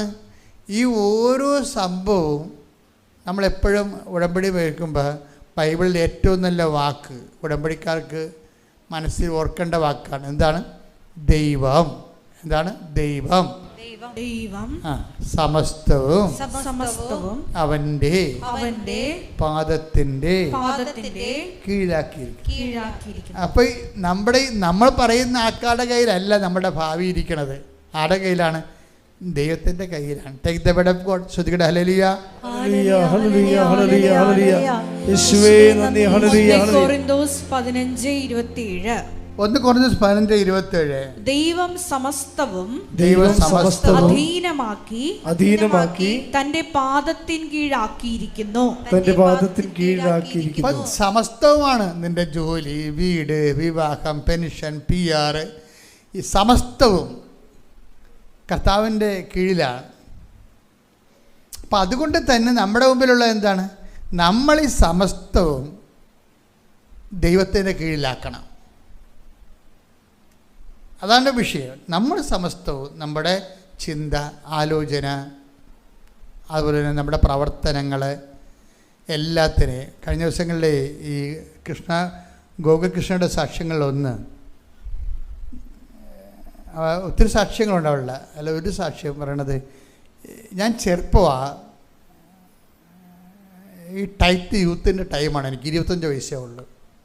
അപ്പോൾ ഞാൻ ജർമ്മനി ചെല്ലുമ്പോൾ എനിക്ക് ഭയങ്കര ബോറടിച്ച്. എന്താണ് കാര്യം? ആ പ്രായം ബോറടിക്കണ പ്രായമാണ്. കാര്യം എല്ലാവർക്കും തന്നെ ലൈനുണ്ട്. അതാ വിഷയം. കാര്യം അവർക്ക് ഈ ആൾക്കാർക്ക് ആ പ്രായത്തിൽ ബോറടിക്കുമ്പോൾ ഓരോരുത്തർ ചിലപ്പോൾ നല്ലതായിരിക്കും, ചിലപ്പോൾ മോശമായിരിക്കും, ചിലപ്പോൾ പണി കിട്ടും, പല പരിപാടിയാണ്. പക്ഷേ ഇവരുടെ മാനസികാവസ്ഥ എന്താ? മാനസികാവസ്ഥ എന്ന് പറയുന്നത് തനിക്ക് ആരും ഇല്ലല്ലോ എന്നുള്ളതാണ്. അപ്പനമ്മ വീട്ടിലല്ലേ, ഇടയ്ക്കിങ്ങനെ സ്കൈപ്പിൽ തിരിച്ചുകൊണ്ടിരിക്കണമെന്നല്ലാതെ കാര്യമില്ലല്ല. അത് ഫ്രെയിം വെച്ച ഫോട്ടോ പോലെയാണ്. അമ്മ ചോദിക്കുന്നത് തിന്നാന്ന് ചോദിക്കും, അതാണ് ചോദിക്കത്തുള്ളൂ, വേറെ ഒന്നും ചോദിക്കത്തില്ല. കഴിച്ച നിൻ്റെ മുടി എന്താണ് ഇങ്ങനെ ഇരിക്കണത്? ഇത് സ്ഥിരം ചോദ്യമാകുമ്പോൾ ഒരു കൊല്ലം ആകുമ്പോൾ അമ്മയെ വെറുക്കും. കാര്യം ഇവർക്കിത് ചോദിക്കാനല്ലേ അറിയാൻ പാടുള്ളൂ. ശമ്പളമാണെങ്കിൽ ശമ്പളം ചോദിക്കും, ശമ്പളം കിട്ടിയില്ലേ മോളെ എന്നൊക്കെ ചോദിക്കും. അത് ഒരു കൊല്ലം കേൾക്കുമ്പോൾ തന്നെ അറിയാം ഈ തള്ള വാ പൊളിക്കണ ശമ്പളത്തിനാണെന്ന്. അപ്പം നമ്മളോട് പറഞ്ഞില്ലെങ്കിലും നിങ്ങളെക്കുറിച്ച് അവർക്കൊരു ധാരണയാകും. ഉള്ളിൽ നിങ്ങളുടെ ഫോട്ടോ കാണുന്നത് തന്നെ അവർക്ക് മടുപ്പാകും. കാര്യം ചോദിക്കാൻ പോണ കാര്യം ഇത്രയാണ്. അതിങ്ങനെ റെക്കോർഡ് ചെയ്ത് വെച്ച് കഴിഞ്ഞാൽ ഈ അമ്മ വിളിക്കുമ്പോൾ റെക്കോർഡ് ഓൺ ചെയ്താൽ മതി. കഴിച്ചു, ശമ്പളം കിട്ടി അല്ലെങ്കിൽ കിട്ടിയില്ല, നമ്മൾ റെക്കോർഡ് ചെയ്ത് വെച്ചാൽ മതി. അപ്പോൾ അവർ ഓക്കെ ആവും. അപ്പോൾ എപ്പോഴും നമ്മൾ ശ്രദ്ധിക്കണം ഈ വിഷയങ്ങളെ. കാര്യം കൈ വിട്ട് നിൽക്കുന്ന ആ പിള്ളേരെ ഇവിടെ കൈകാര്യം ചെയ്യണമെങ്കിൽ നമ്മൾ വേറെ കോളേജിൽ പോയി പഠിക്കേണ്ടി വരും. അവരുടെ മനസ്സിലുണ്ടാകുന്ന ട്രാജഡി ഒന്നും നിങ്ങളോട് പറയണമെന്നൊരു നിർബന്ധമില്ല. അതുകൊണ്ട് എപ്പോഴും നല്ലത് ഉടമ്പടി എടുത്ത് അതിങ്ങൾക്ക് വേണ്ടി പ്രാർത്ഥിക്കുക. എന്താ കാര്യം? നമുക്കറിയത്തില്ല എന്ത് അണ്ടർ കറണ്ടാണ് പോകണമെന്ന്. അപ്പോൾ ഇപ്പോൾ ഗോകുൽ കൃഷ്ണൻ എന്താ പറയണത്? എനിക്ക് ബോറടിക്കാൻ തുടങ്ങി ഒറ്റക്ക് നടന്ന്. എല്ലാവർക്കും കൂട്ടുണ്ട്. അപ്പോൾ കൊള്ളാവുന്നതായാലും കൊള്ളാത്തതായാലും ആരെങ്കിലും ഒരു കൂട്ട് കിട്ടണമെങ്കിൽ കഴിഞ്ഞാൽ നമുക്ക് ബോറടി മാറും. അത് എല്ലാ യൂത്തും അനുഭവിക്കുന്ന പ്രശ്നമാണ്. എല്ലാ യൂത്തും അനുഭവിക്കുന്ന കാര്യം. ഒരു പ്രണയക്കൂട്ട് കിട്ടിയില്ല എന്നുണ്ടെങ്കിൽ ഇവർക്ക് കോംപ്ലക്സാണ്. എന്താണ്? തനിക്കെന്തോ കുഴപ്പമുള്ളത് കൊണ്ടാണ് നമുക്ക് ഒന്നും ഒക്കാതെ വന്നതെന്ന് തോന്നും. അത് നമ്മൾ അമ്മയോടൊന്നും പറയും. ചിലർ അപ്പം അമ്മയോടൊക്കെ ഈ സംഭവം അങ്ങോട്ട് ഡിസ്കസ് ചെയ്യും, ചിലർ ഡിസ്കസ് ചെയ്യത്തില്ല. അപ്പോൾ ഇവരുടെ മനസ്സിലുള്ള ഒരു ചങ്കടിപ്പെന്ന് പറയണത് തനിക്കെന്തോ കുഴപ്പമുണ്ട്, തൻ്റെ ബോഡിക്കെന്തോ കുഴപ്പമുണ്ട്, തൻ്റെ സംസാരത്തിന് എന്തോ കുഴപ്പമുണ്ട്, താൻ തിരിവാകുകയാണ്. ഓപ്പൺ മാർക്കറ്റിൽ താൻ തിരിവാകുകയാണ്. അപ്പോൾ പിന്നെ ഇവിടെ കാണിക്കണത് എന്താണ്? തിരിവാകാതിരിക്കാൻ വേണ്ടി ഞാൻ വലിയ സംഭവമാണെന്ന് അറിയിക്കാൻ വേണ്ടി പുതിയ പുതിയ അഭ്യാസങ്ങൾ കാണിക്കും. ഇവിടെ കാലുകുത്തുന്ന ഓരോ മനുഷ്യരും ഞാൻ ചൂടാകണത് ആത്മീയ കാപഠ്യം ഉണ്ടെങ്കിലേ ചൂടാകത്തുള്ളൂ. മറ്റുള്ള കാര്യങ്ങൾക്ക് I am not bother about it. നിങ്ങൾ കർത്താവിനെ പറ്റിക്കുന്നുണ്ടെങ്കിൽ തീർച്ചയായിട്ടും വയറ്റിപ്പഴപ്പിന് വേണ്ടി ദൈവത്തിനെ ദുർവിനിയോഗിച്ചാൽ ഞാൻ നിങ്ങളുടെ ഉടമ്പടി കറക്റ്റ് ചെയ്യാൻ വേണ്ടി ചിലപ്പോൾ ചൂടാകണതാണത്. അല്ലാതെ ആൾക്കാരെ നോക്കി ചൂടാകണമല്ല. ഉടമ്പടി കറക്റ്റ് ചെയ്യാൻ വേണ്ടി നിങ്ങൾ ശാസിക്കുന്നതാണ് അല്ലേ ഉള്ളു. അല്ലാതെ നിങ്ങൾ എന്ത് ലിപ്സ്റ്റിക് തേച്ച് വന്നാലേ എനിക്കൊന്നും പ്രശ്നമൊന്നുമില്ല. ഇനി ഇന്നാളൊരാൾ മുഴുവനും മദാമയെപ്പോലെ കളറൊക്കെ ചെയ്ത് വന്ന് ഞാൻ ചിരിച്ച്. അത്രേ ഉള്ളൂ. അത് അവരുടെ പ്രായത്തിന് അവർക്കത് ചെയ്ത് അങ്ങ് മുന്നോട്ട് പോകേണ്ടത്. അതിനകത്ത് കുഴപ്പമൊന്നുമില്ല. പക്ഷേ അതല്ല പ്രശ്നം. ഈ ഒറ്റപ്പെടലെന്ന് പറയുന്ന സംഭവം. നമ്മൾ ഒറ്റപ്പെട്ട് കഴിഞ്ഞാൽ നമുക്ക് ഓപ്പൺ മാർക്കറ്റിൽ നമുക്ക് ഡിമാൻഡ് ഇല്ലെന്ന് കണ്ടു കഴിഞ്ഞാൽ നമ്മൾ ഇതുപോലുള്ള അഭ്യാസങ്ങൾ കാണിക്കും. പക്ഷെ കുറച്ച് കഴിയുമ്പോൾ കിഡ്നി പോകുക, ഇത് നമുക്ക് പിടിച്ചിരിക്കാൻ പറ്റത്തില്ല. കമ്പനിക്കാരൊക്കെ എത്ര നമ്മളെ ശ്രദ്ധിച്ചാലും കുറച്ച് കഴിയുമ്പോൾ ഒരു കമ്പനിക്ക് നമ്മളെ പിടിച്ചു നിർത്താൻ പറ്റത്തില്ല. കുറച്ച് കഴിയുമ്പോൾ നമ്മൾ 10-30 വയസ്സോ ഉണ്ടെങ്കിൽ 60 വയസ്സിൻ്റെ ബ്രാൻഡിൽ ഇരിക്കുകയുള്ളൂ. കമ്പനിയുടെ കാര്യങ്ങളെല്ലാം കെമിക്കലല്ലേ.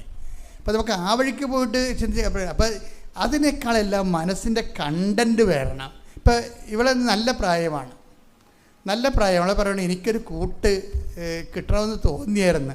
അപ്പോൾ പിന്നെ ഞാൻ പറഞ്ഞു കർത്താവിനോട്, കർത്താവേ നിന്നേക്കാൾ നല്ല കൂട്ട് ആർക്കും തരാൻ പറ്റത്തില്ലെന്ന്. അത് കേൾക്കാൻ നല്ല രസമാണ്. എൻ്റെ ടൈറ്റ് ജീവിതത്തിൽ ജീസസ് നിന്നെപ്പോലെ നല്ല കൂട്ട് ആർക്കും. അതാര് ഗോകുൽ കൃഷ്ണനായ പറയണമെന്ന് ഓർക്കണം. ഇത് ഇവളുടെ ജ്ഞാനമെന്ന് പറഞ്ഞ പണ്ടാര ജ്ഞാനമാണ്. എന്ന് വെച്ച് കഴിഞ്ഞാൽ എല്ലാവരും റാലിക്ക് ചില ആൾക്കാർ ഓടുമല്ല, നടന്നു വരുമ്പോൾ ഓടുകയല്ലേ. ഓടുമ്പോൾ നടന്ന് കയറാൻ വരുമ്പോൾ ചില ആൾക്കാർ ഓടുമ്പോൾ ഇവിടെ അവർത്തിങ്ങനെ ഈ ഓട്ടതിരത്ത് ഉള്ളതായിരിക്കും എന്ന് വിചാരിച്ച് ആരാണ്ട് ഓടണം കണ്ടപ്പോൾ ഇവളും ഓടി മുമ്പിലെത്തി മാതാവിൻ്റെ അടുത്ത് എത്തണമായിരിക്കും ചിലപ്പോൾ പരിപാടിയെന്ന് വിചാരിച്ച്. പിന്നെ കുറച്ച് കഴിഞ്ഞപ്പോൾ ഒക്കെ മനസ്സിലായി, ഇങ്ങനെ ഓടിയിട്ട് കാര്യമില്ലല്ലോ. ഞാൻ ജർമ്മനിയിൽ നിന്ന് ഇവിടെ വന്നത് അമ്മയുടെ റാലി കൂടാനല്ലേ വന്നത്. ഞാൻ ഓട്ടം നിർത്തിയപ്പോൾ എനിക്ക് കാര്യം ഭയങ്കര ചൂടാണ്. ശരിയാ, നമ്മൾ വെയിലത്തൂടിയിലേ പോയത്, നല്ല പൊള്ളണ വെയിലത്തൂടിയാണ് പോയത്. ഇപ്പോൾ ശരീരമൊക്കെ വിയർക്കാൻ തുടങ്ങി. അപ്പോൾ ഈ അവിടെ നിന്ന് തണുപ്പിൽ നിന്ന് ഇങ്ങോട്ട് ലാൻഡ് ചെയ്യുമ്പോൾ ബോഡി വേറെ ഒരു കണ്ടീഷനാകും ഒരാഴ്ച. പിന്നെ ശരിയായി പറഞ്ഞെങ്കിൽ അയ്യോ എൻ്റെ അവസ്ഥയൊക്കെ ഭയങ്കര ഗതികേടായിരുന്നു. ചൊറിഞ്ഞും മാന്തിയൊക്കെ ഞാനൊരു കണക്കിനാണ് ഈ ഫ്രാൻസിലൊക്കെ ജീവിച്ചത്. ചുണ്ടൊക്കെ വല്ലാത്ത മനുഷ്യർ, ചൊരിയും മുഴുവൻ ഇങ്ങനെ പൊടി വന്ന് വയസ്സന്മാരെ പോലെ ഇരിക്കും, പൊടിയൊക്കെ കയറി ശരീരത്തിൽ മുഴുവൻ പൊടി പോലെയൊക്കെ വരും. അതുകൊണ്ട് അവരെല്ലാം കുറേ സാധനങ്ങളൊക്കെ തേച്ചാണ് അവരവിടെ നിൽക്കുന്നത്. അപ്പോൾ അത് ഇവർ വന്ന് ഇവിടെ ലാൻഡ് ചെയ്ത് കഴിഞ്ഞപ്പോൾ ഭയങ്കര ചൂട്, തണുപ്പിനും ചൂടിലൊക്കെ വന്നത്. അപ്പോൾ ഈ ചൂടെടുത്തിട്ട് നിൽക്കാൻ പറ്റണില്ല. ഉടനെ ഗോകുൽകൃഷ്ണ പറയുവേ, കർത്താവേ എനിക്കിത് റാലി പൂർത്തിയാക്കാൻ പറ്റാത്ത രീതിയിൽ ചൂടാണ് ഇവിടെ. അതുകൊണ്ട് ഞാൻ എൻ്റെ കുടുംബത്തിൽ നിന്ന് മരിച്ചു പോയിട്ടുള്ള എൻ്റെ പൂർവ്വപിതാക്കന്മാരുടെ ശുദ്ധീകരണത്തിന് ആത്മാക്കളുടെ വീണ്ടെടുപ്പിന് വേണ്ടി ഞാൻ എൻ്റെ ശരീരത്തിൻ്റെ ചൂട് കാഴ്ചവെക്കണം. പറഞ്ഞ മനസ്സിലായില്ലേ? ജ്ഞാനസ്ഥാനപ്പെടാത്തൊരു സന്തതി പറയുന്ന സംഭവം പ്രാർത്ഥനയാണിത്. എൻ്റെ പൂർവ്വപിതാക്കന്മാർ ശുദ്ധീകരണത്തിന് ആത്മാക്കളുടെ വീണ്ടെടുപ്പിന് വേണ്ടി എൻ്റെ ശരീരത്തിൻ്റെ ഇപ്പം സഹിക്കാനാവാത്ത ചൂട് ഞാൻ ഇതാരും ഇവർക്ക് പറഞ്ഞു കൊടുക്കണേ? പരിശുദ്ധാത്മാവല്ല, അവന് ആര് പറഞ്ഞു കൊടുക്കാനാണ്? ഏത് വേദപാഠം പഠിച്ചിട്ടാണ്?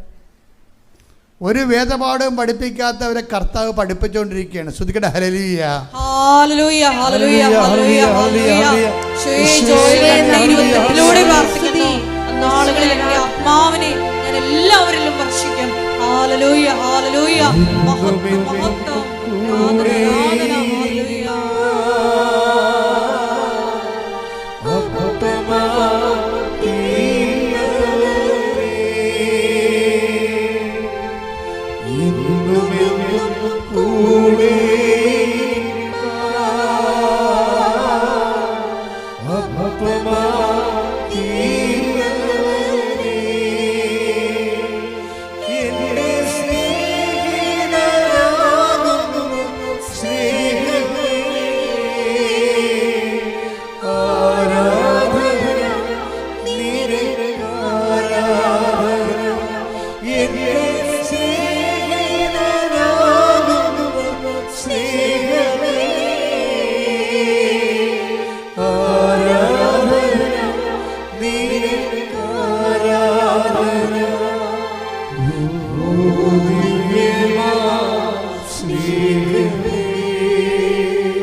എൻ്റെ മകളെ, അച്ഛൻ പറഞ്ഞു വരുന്നത് എന്താ വെച്ച് കഴിഞ്ഞാൽ, നമ്മുടെ ഈ ഭൗതികമായ നേട്ടങ്ങളുടെയും നിയോഗങ്ങളുടെയും ഫസ്റ്റ് സ്റ്റെപ്പ് ആദ്യഘട്ടം കഴിഞ്ഞിട്ട് രണ്ടാമത്തെ ഘട്ടത്തിൽ ഉടമ്പടിയെ പുതുക്കുമ്പോഴൊക്കെ ഒരു ആധ്യാത്മിക അനുഭവങ്ങൾക്ക് വേണ്ടി കൂടുതൽ നിങ്ങൾ ശ്രദ്ധിക്കണം. ഇപ്പോൾ ഈ പറഞ്ഞ കക്ഷികളെല്ലാം മെർലിനായാലും അതുപോലെ തന്നെ ഗോകുൽകൃഷ്ണനായാലും അവിടെ ആധ്യാത്മിക അനുഭവങ്ങൾ കണ്ടില്ലേ? അതാണ് അടിയൊഴുക്കെന്ന് പറയണത്. അവർ പുതുക്കി കഴിയുമ്പോൾ അവരുടെ നിയോഗം കർത്താവ് തന്നെയാണ്. ഇപ്പോൾ ഗോകുൽകൃഷ്ണൻ എന്താ പറയണത്? ഞാൻ ടൈറ്റ് യൂത്താണ്. ഇപ്പോൾ ഞാൻ ഈശോയോട് പറഞ്ഞു, ഞാൻ യൂത്താണ്, എനിക്ക് ലോകത്തിൻ്റെ ഒരു വിഷത്തിൽ ചെന്ന് ചാടി ആത്മാവ് നഷ്ടപ്പെടാൻ താല്പര്യമില്ല, അതുകൊണ്ട് നീ തന്നെയായിരിക്കണം എൻ്റെ കൂട്ട്. അപ്പോൾ അവർ സ്വന്തമായിട്ട് പ്രാർത്ഥിക്കുകയാണ്. എന്നിട്ട് അവർ ആ ഒരു ബോറടിക്കുന്ന, ഒറ്റപ്പെട്ട് പോകുന്നില്ല പല ആൾക്കാരും ചെന്ന് അവർക്ക് പറ്റാത്ത ബന്ധങ്ങളിൽ പോയി ചാടി വീണു പോയിട്ടില്ലേ? ആ ഒരു സംഘർഷമാത്മകമായ ഒരു ടെംപ്റ്റേഷന് ഇവർ ക്രിസ്തുവിനെ വെച്ച് മാനേജ് ചെയ്യണം. കണ്ടില്ലേ? അത് അപാര മാനേജിങ്ങാണ്. ഈ ബോർ ടൈമിൽ ചില ആൾക്കാരിങ്ങനെ കൂട്ടുകൂടുമ്പോൾ എന്താ ഉദ്ദേശിക്കണമെന്ന് അറിയാവോ? അത് നമ്മൾ തേപ്പെന്നൊക്കെ പിള്ളേർ പറയണ സംഭവിച്ചാൽ തേക്കാൻ വേണ്ടി മാത്രം കൂടുന്നവരുണ്ട്. അവരുടെ ഉദ്ദേശം എന്ന് വെച്ച് കഴിഞ്ഞാൽ ഈ ഒരു ടൈം വന്ന്, ഈ ബോർ ടൈം വന്ന് എങ്ങനെയെങ്കിലും ആരെങ്കിലും വെച്ച് ഒന്ന് ഫില്ല് ചെയ്തെടുക്കണം. ആ ബോർ ടൈം കഴിയുമ്പോൾ അയാളെ കണ്ടുപഠിച്ച് അയാളെ മാറ്റിയിട്ട് വേറെ ആൾക്കാരെടുക്കും. അത് തുടങ്ങുമ്പോൾ തന്നെ ഇവർ രണ്ട് കക്ഷികളും പരസ്പരം വഞ്ചിക്കുകയാണ്. തുടങ്ങുമ്പോൾ തന്നെ ഇങ്ങനെ ആത്മവഞ്ചനയിൽ നിലനിൽക്കുന്ന ആൾക്കാർക്ക് ഉടമ്പടിയുമായിട്ട് മുന്നോട്ട് പോകാൻ പറ്റത്തില്ല. കാര്യം എന്താ, നിങ്ങൾ തന്നെ ബേസിക്കായിട്ട് ആത്മബന്ധനയിൽ പോവുകയാണ്.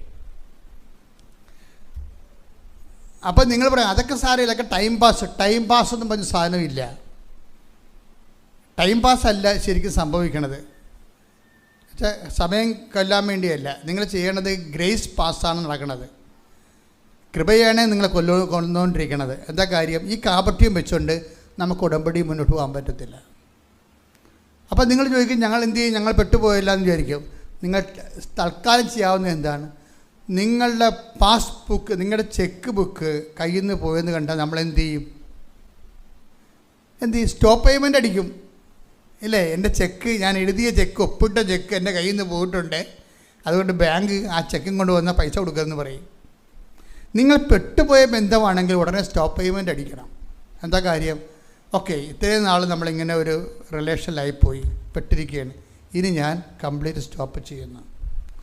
അപ്പം നിങ്ങൾക്കറിയാം, അങ്ങനെയാണെങ്കിൽ ആത്മഹത്യ ചെയ്യും എന്നൊക്കെ പറയാതൊക്കെ അങ്ങനെ ഭയങ്കര ഒരു ഇമോഷണലായിട്ടുള്ള കുറേ സിനിമയിൽ നിന്ന് സീരിയലിൽ നിന്ന് കിട്ടിയിട്ടുള്ള സ്ഥിരം ഡയലോഗ് ഇവിടെ അങ്ങോട്ടും ഇങ്ങോട്ടും കീച്ചും, അതൊക്കെ കീച്ചിക്കോ, കുഴപ്പമൊന്നുമില്ല.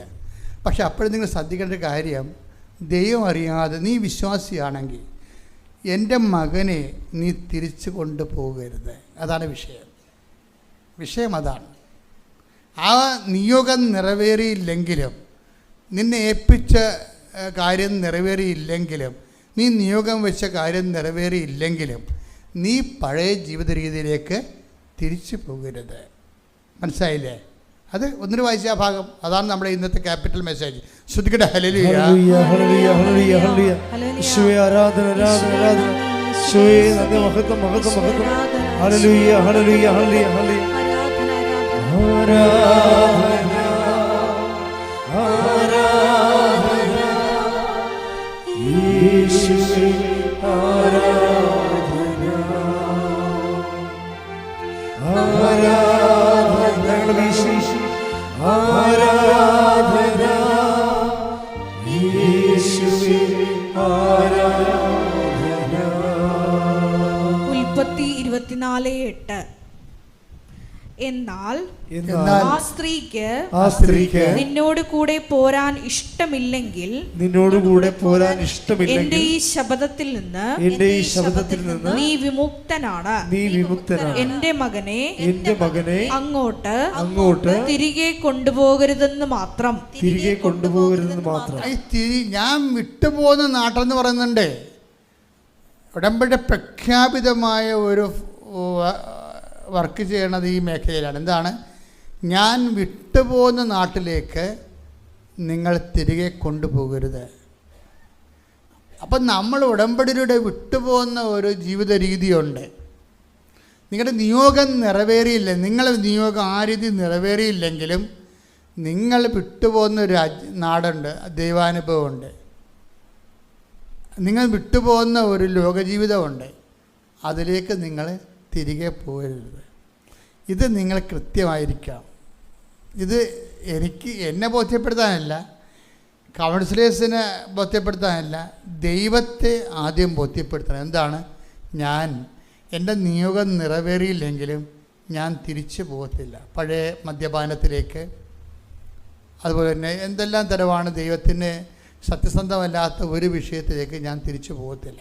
കഴിഞ്ഞ ദിവസങ്ങളിൽ ഒരു സാക്ഷ്യം ഉണ്ടായി. അയാളുടെ പേരൊന്നും പറഞ്ഞിട്ടില്ല, അത് കാരണം എനിക്ക് പേര് കിട്ടിയില്ല. പുള്ളി വൈഫിനോട് പറഞ്ഞു, നമ്മുടെ ഉടമ്പടിയിൽ നിന്ന് വർക്കൗട്ട് ചെയ്യത്തില്ലടി എന്ന് പറഞ്ഞു. ഭർത്താവ് ഭാര്യയോട് പറയണേ, നമ്മുടെ ഉടമ്പടിയിൽ നിന്ന് വർക്കൗട്ട് ചെയ്യത്തില്ലെന്ന് പറഞ്ഞു. അപ്പോൾ പറഞ്ഞു എന്താ കാര്യമെന്ന് ചോദിച്ചു. നീ നിൻ്റെ ആങ്ങളെയുമായിട്ട് മിണ്ടിയിട്ട് എത്രയോ വർഷം, 12 വർഷമായില്ലേ. അപ്പം ഞാനീ ജോലി കിട്ടാതെ ഗതി കിട്ടാൻ പ്രേതം പോലെ നടക്കേ ഉള്ളൂ. എന്താ കാര്യം? നീയാണ് ആദ്യം ഉടമ്പടി എടുത്തത്, നിന്നെ കണ്ടാണ് ഞാൻ ഉടമ്പടി വന്നത്. ഭാര്യ ഉടമ്പടി എടുത്തിട്ടാണ് അത് അവളുടെ ഈ ഓൺലൈൻ ഉടമ്പടി എടുത്തത്. അത് കഴിഞ്ഞിട്ടാണ് ഈ ഭർത്താവ് ഇവൾ ചെയ്യുന്ന കാര്യങ്ങളൊക്കെ കണ്ടിട്ട് അയാൾ വന്ന് തീർത്ഥാടന ഉടമ്പടി എടുത്ത്. പക്ഷേ എന്നിട്ടും സംഭവം വിജയിച്ചില്ല. അയാൾ പക്ഷേ ഈ വൈഫിനേക്കാൾ കുറച്ച്, വൈഫിങ്ങനെ ക്യാഷ്വൽ എടുത്തതാണ്. അതെല്ലാവരും കേട്ടിട്ട് ഉടമ്പടി എടുത്ത് കുറേ സാക്ഷ്യം പറയുന്നുണ്ടല്ലോ, പോയി നോക്കാമെന്നൊക്കെ പറഞ്ഞുകൊണ്ട് ചുമ്മാ ദൈവത്തിനെ പറ്റിക്കാൻ വന്നതാണ്. കുറേ ആൾക്കാർക്ക് കുറേ സാക്ഷിയൊക്കെ പറയാനുണ്ടല്ലോ. അപ്പോൾ അതുകൊണ്ട് നമുക്കിങ്ങനെ കുറേ വിഷയങ്ങളൊക്കെ ഉണ്ടല്ലോ, അതുകൊണ്ട് നമുക്ക് എന്തെങ്കിലും എഴുതി കെട്ടിത്താത്താന്ന് പറഞ്ഞുകൊണ്ട് കൊണ്ടുവന്ന് കെട്ടിത്താത്തിയിട്ട് അവർ ഒറ്റക്ക് നടക്കുകയാണ്. പക്ഷേ അവർ ചെയ്യുന്നുണ്ട്, പ്രാർത്ഥനയൊക്കെ ചെയ്യുന്നുണ്ട്. അത് കണ്ടപ്പോൾ ഹസ്ബൻഡിന് തോന്നി, ആ ശരി, എന്നാൽ ഞാൻ പോയി തീർത്ഥാടന ഉടമ്പടി എടുത്തേക്കാന്ന് വിചാരിച്ചു. തീർത്ഥാടന ഉടമ്പടി എടുക്കുമ്പോൾ അതിൻ്റെ അകത്ത് എഴുതിയിട്ടുണ്ട്, നിങ്ങൾ സംസാരിക്കാതെ ഇരിക്കുന്ന ആരെങ്കിലും ഉണ്ടെങ്കിൽ അവരോട് സംസാരിക്കണം എന്ന് പറയും. അതുതന്നെയാണ് ഈ വൈഫും വായിച്ചതേ. ആ പ്രതിയാണ് സംസാരിക്കാതിരിക്കണത്. ഇയാൾക്ക് കുഴപ്പമൊന്നുമില്ല. ഇയാൾ വീട്ടിൽ വന്നിട്ടും പറഞ്ഞ് 2-3 മാസമായിട്ട് ഉടമ്പടി വർക്കൗട്ട് ചെയ്യണില്ല. അപ്പോൾ ഉടനെ ഇയാൾ പ്രാർത്ഥിച്ചപ്പോൾ കർത്താവ് പറഞ്ഞ് ഇവളോട് സംസാരിക്കാൻ പറയാൻ പറഞ്ഞു. അപ്പോൾ ഉടനെ അവൾ പറഞ്ഞു ഞാൻ സംസാരിക്കത്തില്ലെന്ന്. അപ്പോഴല്ലേ സംഭവം. എല്ലാത്തിൻ്റെയും കയ്യിരിപ്പുണ്ടേ. നിങ്ങളുടെ ഉടമ്പടി ഇങ്ങനെ മുനിഞ്ഞ് കത്തണതിൻ്റെ കാരണം നിങ്ങളുടെ കയ്യിരിപ്പ് കൊണ്ടാണ്. നിങ്ങൾ ഉടമ്പടി പുതുക്കി 11-12 പുതുക്കും. പക്ഷെ കയ്യിരിപ്പ് മോശമാണെങ്കിൽ എന്തു ചെയ്യും? ഇവളീ ആങ്ങളയോട് സംസാരിച്ചിട്ട് 12 കൊല്ലമായി. 12 കൊല്ലമായിട്ട് ഇന്നുവരെ സംസാരിച്ചിട്ടില്ല. അപ്പം നിങ്ങളിപ്പോൾ കേൾക്കണവർ വിചാരിക്കും ആ കുഴപ്പമൊന്നുമില്ല, ആങ്ങളയിക്കില്ലല്ല, ആങ്ങളയില്ലല്ല, പിന്നെ ആ പ്രശ്നം നമ്മുടെ അല്ലെന്ന്. ആങ്ങളെ തന്നെയാണെന്ന് പറയുന്നില്ല. ആരോടെങ്കിലും നിങ്ങൾ വെറുപ്പോടുകൂടി മിണ്ടാതെ സ്നേഹമില്ലായിരിക്കുന്നുണ്ടെങ്കിൽ ഉടമ്പടി വർക്കൗട്ട് ചെയ്യത്തില്ല. കാര്യം സ്നേഹരാഹിത്യമുള്ള കാരണം അതിലൂടെ ഉടമ്പടി വർക്കൗട്ട് ചെയ്യത്തില്ല. പക്ഷേ വൈഫിനത് മനസ്സിലായില്ല, ഹസ്ബൻഡിന് മനസ്സിലായി. എല്ലാവർക്കും മനസ്സിലാകത്തില്ല സഹോദരങ്ങളെ. നിങ്ങൾ ബേസിക്കായിട്ട് ദൈവത്തിനെ അന്വേഷിച്ചാൽ മാത്രമേ, ഉടമ്പടിയിലൂടെ ജോലിയും വീടും വിവാഹം കുഞ്ഞുങ്ങളെ മാത്രം അന്വേഷിച്ചാൽ മനസ്സിലാകത്തില്ല. ഉടമ്പടിയിലൂടെ നിങ്ങൾ ദൈവത്തെ അന്വേഷിക്കുകയാണെങ്കിൽ എല്ലാം മനസ്സിലാകും. ഉടമ്പടിയിലൂടെ അന്വേഷിക്കണം എന്താണ്? ഒരു ഉന്നതമായ ആധ്യാത്മിക ജീവിതം അന്വേഷിക്കണം. അപ്പം നിങ്ങൾ നേരത്തെ പറഞ്ഞ പോലെ കേൾവില്ലാത്ത നിങ്ങൾ വെക്കാത്ത ആപ്ലിക്കേഷന് പോലും നിങ്ങളെ തിരിച്ച് വിളിച്ച് ജോലി തരും. കാര്യം എന്താണ്? നിങ്ങൾ ദൈവത്തിൻ്റെ കാര്യം ആദ്യം അന്വേഷിച്ചുകൊണ്ടാണ്. ഇതൊരു 100 പ്രാവശ്യം നമ്മൾ കേട്ടിട്ടുണ്ട്, നിങ്ങൾ ആദ്യം ദൈവരാജ്യം അന്വേഷിക്കണമെന്ന്. കേട്ടത് കൊണ്ട് കാര്യമില്ല. അത് അഭിഷേകമായിട്ട് ആന്തരിക ബോധ്യമാകണം. പ്രാർത്ഥിക്കുക, കർത്താവേ, ഞാൻ കേൾക്കുന്ന വചനങ്ങളെ കേൾവിയുടെ സ്വരത്തിനപ്പുറം എൻ്റെ മനസ്സിലെ ആന്തരിക ബോധ്യമാകുവാൻ ആവശ്യമായ അഭിഷേകം നൽകണമേ. ശ്രദ്ധിക്കട്ടെ. ഹല്ലേലൂയ.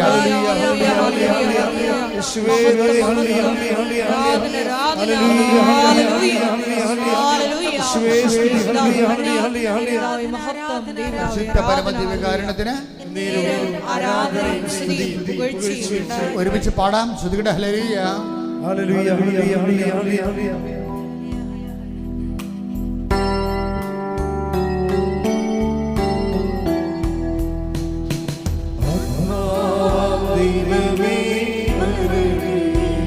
സ്വരത്തിലെ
പരിശുദ്ധ പരമദിവ്യകാരുണ്യത്തിന് ആരാധനയും സ്തുതിയും പുകഴ്ചയും ഉണ്ടായിരിക്കട്ടെ. ഇയാളെ മനസ്സിൽ ഇരുന്നുകൊണ്ട് പരിശുദ്ധാത്മാവ് ഇയാളെ തോന്നിപ്പിക്കുകയാണ്. ഇവിടുത്തെ ഫ്ലോ തടസ്സം, ഗ്രേസ് കൃപ തടസ്സം ഉള്ളാൻ കാരണം വൈഫിൻ്റെ സ്നേഹരാഹിത്യമാണ്.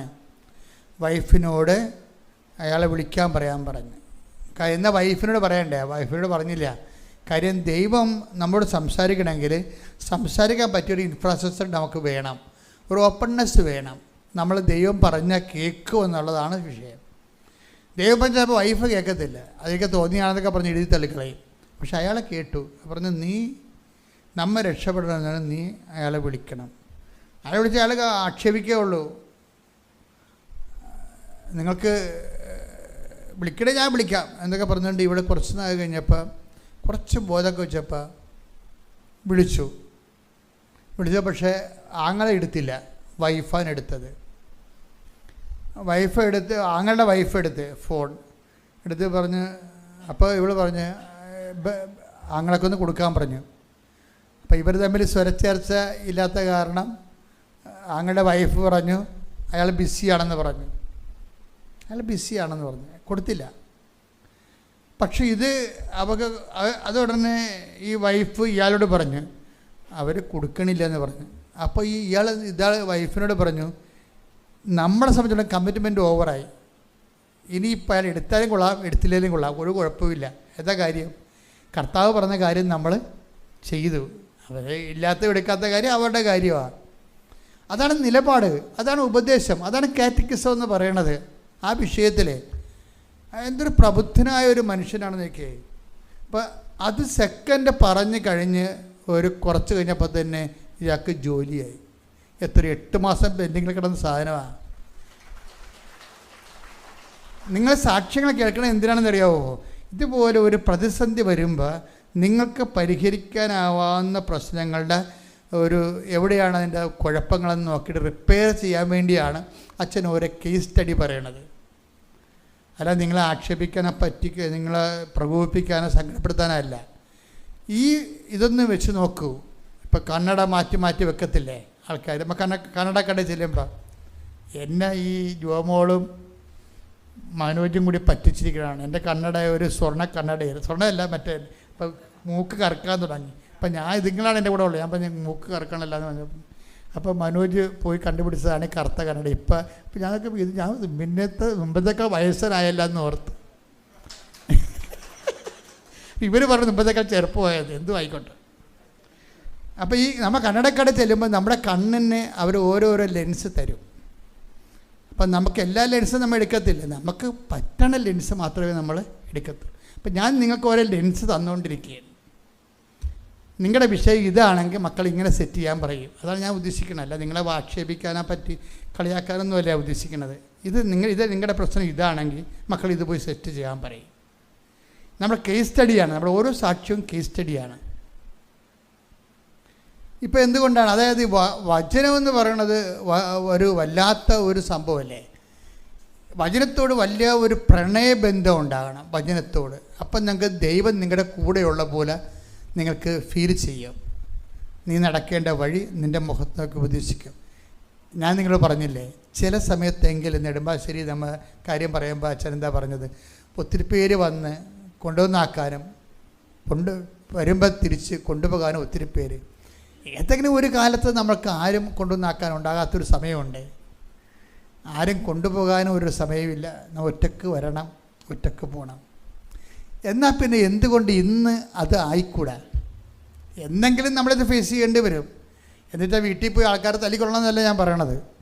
നിങ്ങൾ ദൈവം മാത്രമേ നിങ്ങൾക്കുള്ളൂ എന്ന് നിങ്ങളുടെ മനസ്സിനെ പഠിപ്പിക്കണം. ഓക്കെ അല്ലേ? അത് കറക്റ്റാണ്. എന്താ ഗുണമെന്നറിയാവോ?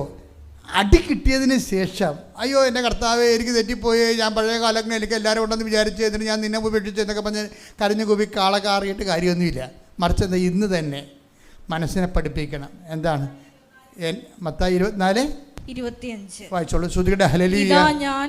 ഇതാ ഞാൻ മുൻകൂട്ടി നിങ്ങളോട് പറഞ്ഞിരിക്കുന്നു.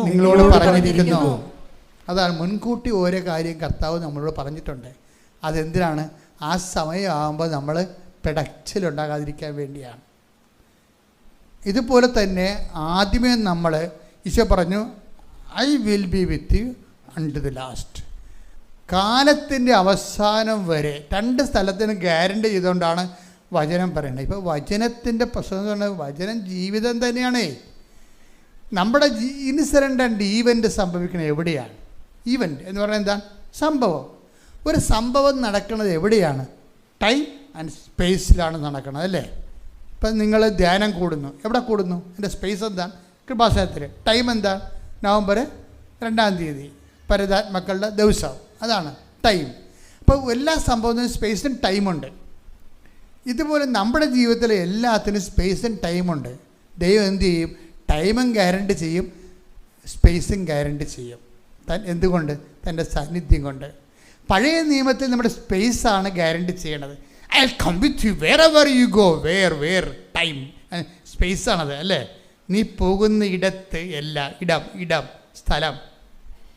ഇപ്പം ഈ ജോഷുവ 1:9 നമ്മുടെ പ്രധാനപ്പെട്ട വചനമാണ്. പുറപ്പാട് 33:14 നമ്മുടെ പ്രധാനപ്പെട്ട വചനമാണ്. എന്താണ് വചനം? നീ പോകുന്നിടത്തെല്ലാം, അപ്പം സ്ഥലമാണ്, ഞാൻ നിൻ്റെ കൂടെ ഉണ്ടാവും. പുതിയ നിയമം, അത് പഴയ നിയമം. പുതിയ നിയമം എന്താ പറയണത്? I will be with you unto the last. കാലം അവിടെ കാലമാണ്. ഓരോരുത്ത സ്ഥലവും ഓരോരുത്ത കാലവുമാണ്. സമ്പൂർണ്ണ ബൈബിളാണ് നമ്മൾ ജീവിക്കുന്നത്. എന്ന് വെച്ച് കഴിഞ്ഞാൽ നമ്മുടെ സ്ഥലത്ത് നമ്മുടെ അപ്പനുണ്ടാകത്തില്ല ഒരു കാലത്ത്, അമ്മയുണ്ടാകത്തില്ല, ഭർത്താവ് ഉണ്ടാകത്തില്ല, ഭാര്യ ഉണ്ടാകത്തില്ല, പക്ഷേ ദൈവം ഉണ്ടാവും. കൈയടിക്കട്ടെ.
ഒന്ന് ഉടമ്പടി വിശ്വസിക്കണം. ഉടമ്പടി അതിൽ തന്നെ ഒരു പേഴ്സണായിട്ട് വർക്ക് ചെയ്യുന്നതാണ്. ഞാൻ എൻ്റെ കർത്താവിനോട് ചെയ്ത ഉടമ്പടി എന്നെ സംരക്ഷിക്കും. രണ്ടാമത്തത്, നമ്മൾ ഉടമ്പടിയിലാണെന്നുള്ളത് ദൈവത്തെ വിശ്വസിപ്പിക്കണം. ഇപ്പോൾ ഗോകുകൃഷ്ണയുടെ സംഭവം എന്താ? അച്ഛൻ മുമ്പ് നിങ്ങളോട് പറഞ്ഞില്ലേ, ചില സമയത്ത് ജീവിതത്തിൽ നെഗറ്റീവ് എക്സ്പീരിയൻസ് ഉണ്ടാവും. അപ്പോൾ അവൾ വീട്ടിൽ വരുമ്പോൾ, ഒത്തിരി ആവേശത്തോടെ വീട്ടിൽ വരുമ്പോൾ അപ്പൻ വെള്ളമടിച്ച് വെളിവില്ലാതെ നിൽക്കുകയാണ്, അമ്മ ക്ഷീണമായിട്ട് കിടക്കുകയാണ്. കെയർ ചെയ്യാൻ നോബഡി. അപ്പം നമ്മൾ അത് ആ പ്രായത്തിൽ ആ അവസ്ഥ കണ്ട നമ്മൾ പൊട്ടിത്തെറിക്കുകയും നിരാശ വരികയും സങ്കടമാകുകയും ചെയ്യും. പക്ഷേ എന്താ വിഷയം? ഇവിടെ ഉടമ്പടിയിലായതുകൊണ്ടും ആന്തരിക അഭിഷേകം പ്രാപിച്ചവരാണ് ഇവർ. കാര്യം ആന്തരിക അഭിഷേകം പ്രാപിക്കാൻ കാരണം, ആന്തരിക അഭിഷേകം പ്രാപിക്കണം. ഇപ്പോൾ ഇവള് തന്നെയാണെങ്കിലും ഈ പ്രായത്തിൽ ആ കൊല്ലത്തുള്ള എല്ലാ വീടുകളിലും കൊണ്ടുപോയി പത്രം കൊടുക്കും. നോൺ ക്രിസ്ത്യൻസിനാണ് കൊടുക്കുന്നത്. എന്നിട്ട് അവർ പറഞ്ഞ കാര്യം എന്താണ്?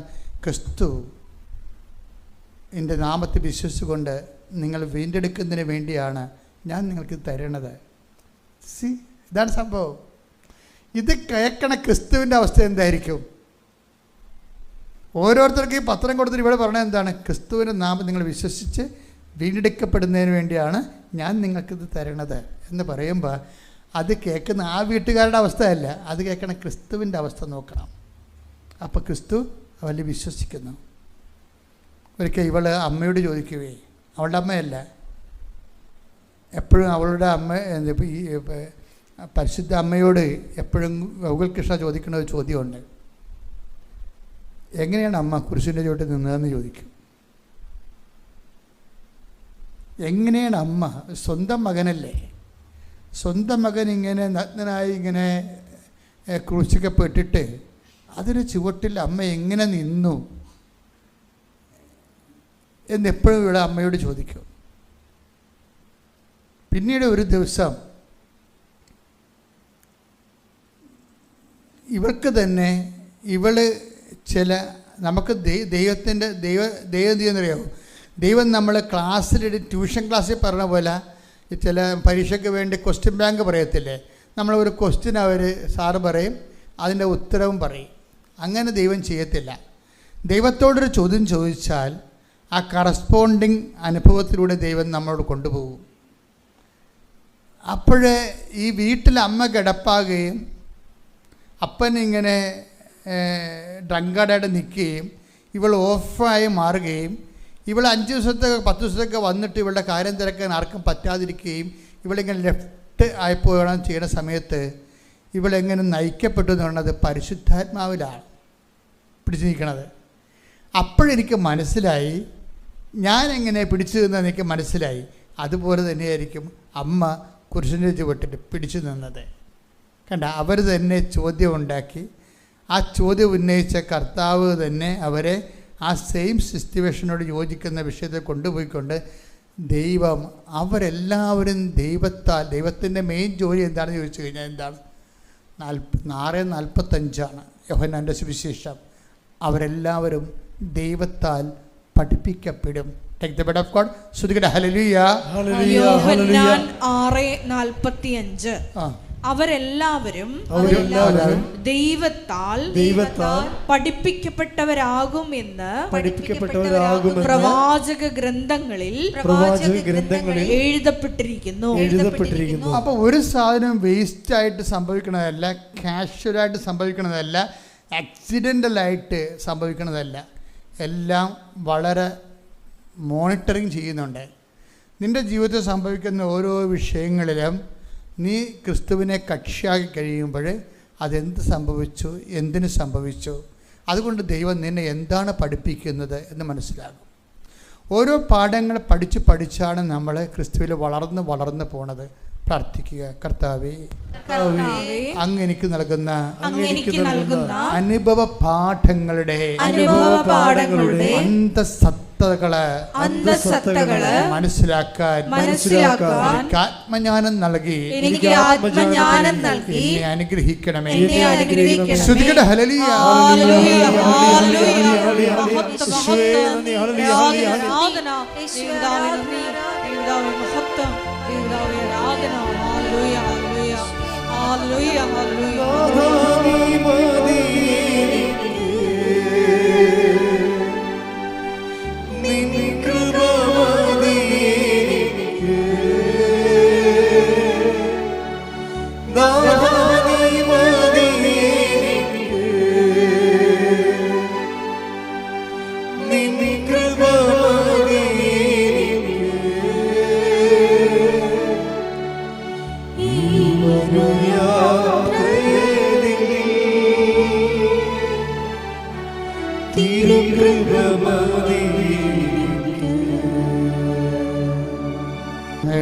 സൗഖ്യ പ്രാർത്ഥനയ്ക്ക് പ്രവേശിക്കാം.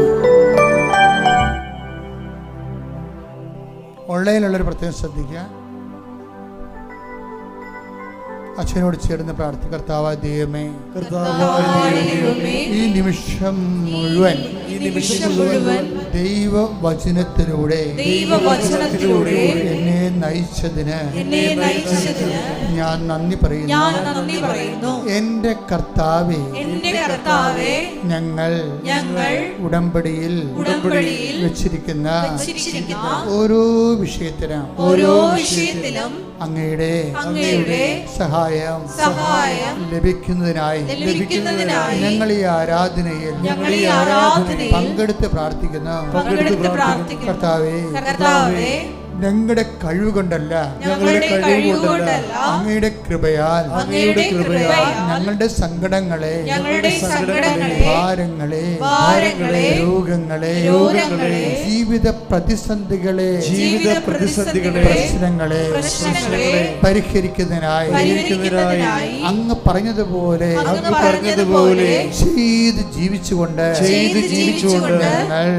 ഞങ്ങൾ അങ്ങയുടെ ഉടമ്പടിയുടെ സാക്ഷികളായി മാറുന്നതിനായി പുനഃസമർപ്പണം ചെയ്യുന്ന കർത്താവേ, ഞങ്ങളെ ഓരോരുത്തരെയും അനുഗ്രഹിക്കണമേ. ഗർഭിണികളെ അനുഗ്രഹിക്കണമേ. പ്രസവത്തിന് പാടുണ്ടാകും ക്ലേശകരമായിരിക്കും ഡോക്ടർ പറഞ്ഞവരെ, ഗർഭസ്ഥ ശിശുവിന് കേടുള്ളവരെ ഇപ്പോൾ അനുഗ്രഹിക്കണമേ, ഇപ്പോൾ അനുഗ്രഹിക്കണമേ.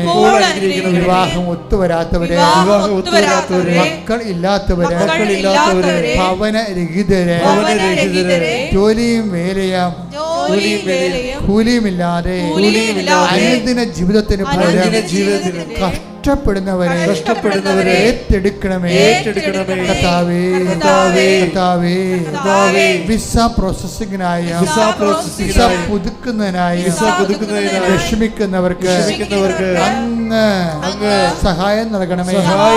അവരുടെ കഴിവ് കൊണ്ടല്ല, അങ്ങയുടെ കൃപയാൽ അവരുടെ എല്ലാ തടസ്സങ്ങളും അമ്മേ, പരിശുദ്ധ അമ്മേ, ദേവമാതാവേ, ഇപ്പോൾ മാറ്റണമേ. കർത്താവേ,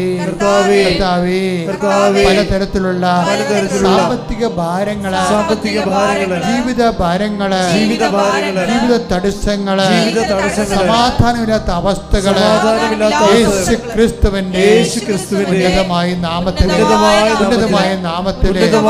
മാറിപ്പോകട്ടെ. കർത്താവേ, രോഗികളെ സമർപ്പിച്ച് പ്രാർത്ഥിക്കുന്ന രോഗികളെ സമർപ്പിച്ച് പ്രാർത്ഥിക്കുന്ന കർത്താവേ, ശ്വാസകോശ രോഗികളെ സമർപ്പിച്ച് പ്രാർത്ഥിക്കുന്ന ഹൃദയ രോഗികളെ സമർപ്പിച്ച് പ്രാർത്ഥിക്കുന്ന തൊണ്ടേ ക്യാൻസർ ഉള്ളവരെ, തൈറോയ്ഡ് രോഗികളെ, പിൻകഴുത്തിൽ മുഴയുള്ളവരെ, ശിരസിൽ വേദനയുള്ളവരെ, ശിരസിലെ ഞരമ്പുകള് ബ്ലോക്കായി പോയവരെ, ശരീരത്തിലെ മരവിപ്പുള്ളവരെ, കാഴ്ചക്കുറവുള്ളവരെ, കേൾവിക്കുറവുള്ളവരെ, കൈകാലുകള് തളർന്നു പോയവരെ, ക്യാൻസർ രോഗികളെ, നടുവിന് വേദനയുള്ളവരെ, പൈനക്കോടിന് വേദനയുള്ളവരെ, ഈശോയെ ഈ നിമിഷം അടിപ്പിണർ പോലെ ആഘാതം പോലെ ദൈവികമായ ശക്തി അവരിലേക്ക് ആവശ്യിക്കട്ടെ. യേശുവിന്റെ നാമത്തിലെ മാരക രോഗങ്ങള്, വേദികളെ യേശുവിന്റെ നാമത്തിലെ മാറിപ്പോട്ടെ.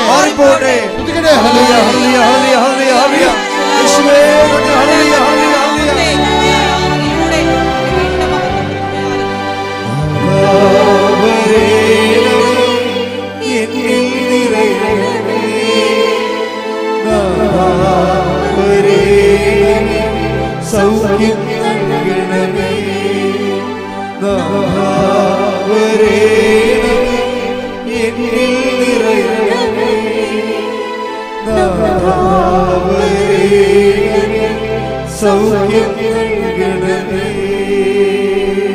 എൻ്റെ മക്കളെ, ശരീരത്തിലുണ്ടാകുന്ന രോഗങ്ങൾ കൈകൾ അവിടെ വെച്ച് മാറ്റി വെച്ചുകൊണ്ട് നിങ്ങൾ ശ്രദ്ധിച്ചുകൊണ്ടിരിക്കുക. അച്ഛൻ ശാസിച്ച് പ്രാർത്ഥിക്കേണ്ട സമയമാണ്. കൈകൾ മാറ്റിക്കൊണ്ട് ശരീരത്തിൽ വിവിധ രോഗങ്ങളുള്ള ഇടങ്ങളിലേക്ക് സ്ഥലങ്ങൾ കൈകൾ മാറ്റിക്കൊണ്ട് ഇട്ടിമുഴക്കം പോലെ സ്തുതിക്കട്ടെ. ഹല്ലേലൂയ.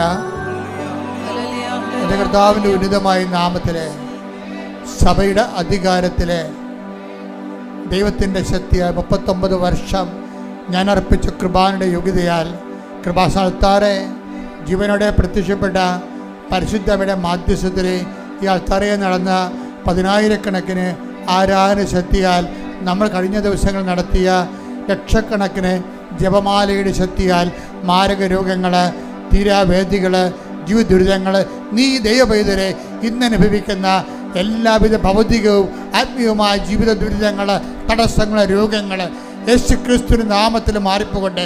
ശ്രുതികട്ടെ.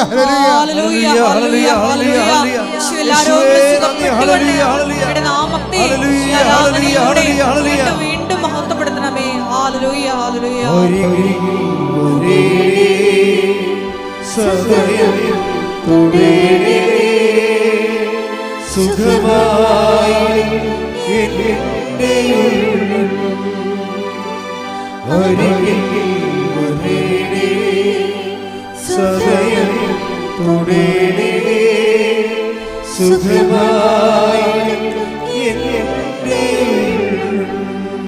എഴുന്നേൽക്കുക മക്കളെ, എഴുന്നുകൊണ്ട് ഇപ്പോഴും മൗനമായി പ്രാർത്ഥിക്കുക. നമ്മൾ ഇത്രയും നേരം 2 മണിക്കൂറോളം കർത്താവിനെ കേട്ടുകൊണ്ടിരിക്കുകയെന്ന് ഓർക്കണം. ഈ ആത്മീയ ആസ്തിയിലാണ് എൻ്റെ മക്കൾ പ്രാർത്ഥിക്കേണ്ടത്. എന്തെങ്കിലും കാര്യങ്ങൾ അച്ഛൻ വിട്ടുപോയിട്ടുണ്ടെങ്കിൽ ആ വിഷയത്തിന് ദൈവം തീരുമാനമെടുക്കുന്ന പരിശുദ്ധമ്മ നിങ്ങൾക്ക് വേണ്ടി മധ്യസ്ഥം വഹിക്കുന്ന സമയമാണ്. മൗനമായി പ്രാർത്ഥിക്കട്ടെ. കർത്താവേ, അങ്ങയുടെ മക്കൾ മൗനമായി പ്രാർത്ഥിക്കുകയാണ്. കെട്ട വചനങ്ങളിൽ ജീവിച്ചു കൊള്ളാവുന്ന മനസ്സുകൊണ്ട് തീരുമാനമെടുത്തുകൊണ്ട് ഉടമ്പടിയുടെ ജനത, ഉടമ്പടി വഴി അങ്ങയുടെ അവകാശവും ഓഹരിയുമാകുന്ന ജനത, അങ്ങയുടെ വാഗ്ദാനങ്ങൾക്ക് നേരവകാശികളായവർ ഈ നിമിഷം അങ്ങയുടെ തിരുസന്നിധി നിന്നെ നാഥനും രക്ഷകനുമായി ഏറ്റുപറഞ്ഞുകൊണ്ട് നിൻ്റെ ആരാധനയുടെ താഴ്വരയിലെ, സിയോൻ മലയിലെ, ഹൊറേബ് മലയിലെ, സിനായി മലകളിലെ എല്ലാം ആവശ്യിച്ചതേ ആരാധ്യമായ നിൻ്റെ ചരിത്ര ചൈതന്യം, വിടുതലിൻ്റെ ചൈതന്യം അങ്ങയുടെ മക്കളിലേക്ക് ആവശ്യിക്കട്ടെ എന്ന് പ്രാർത്ഥിക്കുന്നു. കാറ്റായി, കടലായി അങ്ങയുടെ ശക്തി മക്കളിലേക്ക് ആവശ്യിക്കട്ടെ എന്ന് പ്രാർത്ഥിക്കുന്നു. ഞങ്ങളുടെ പിതാക്കന്മാരെ മരുഭൂമിയിൽ പകൽ മേഘസ്തംഭവും രാത്രി തീത്തൂണുമായി നയിച്ച ദൈവത്തിൻ്റെ ചൈതന്യം ഈ നിമിഷം യേശുക്രിസ്തുവിന്റെ നാമത്തിൽ കൃപാസ്ഥാനത്താറ് ജീവനോടെ പ്രത്യക്ഷപ്പെട്ട പരിശുദ്ധ അമ്മയുടെ മധ്യസ്ഥതയിൽ നിങ്ങൾക്ക് ആവശ്യിക്കട്ടെ. നിങ്ങളുടെ മാർഗ തടസ്സങ്ങൾ, ജീവിത ദുരിതങ്ങൾ, രോഗങ്ങൾ ഈ നിമിഷം യേശുക്രിസ്തു നാമത്തിൽ നീങ്ങിപ്പോകട്ടെ. സ്തുതിക്കട്ടെ. ഹല്ലേലൂയ.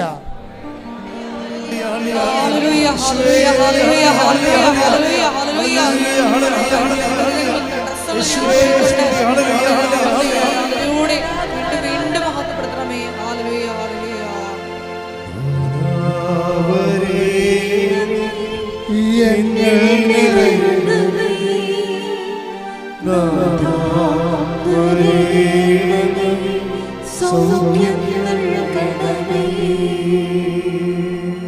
സമാപനാശീർവാദം നമിച്ച് നമുക്ക് ദിവ്യകാരുണ്യനാഥന്റെ ആശീർവാദം സ്വീകരിക്കാം.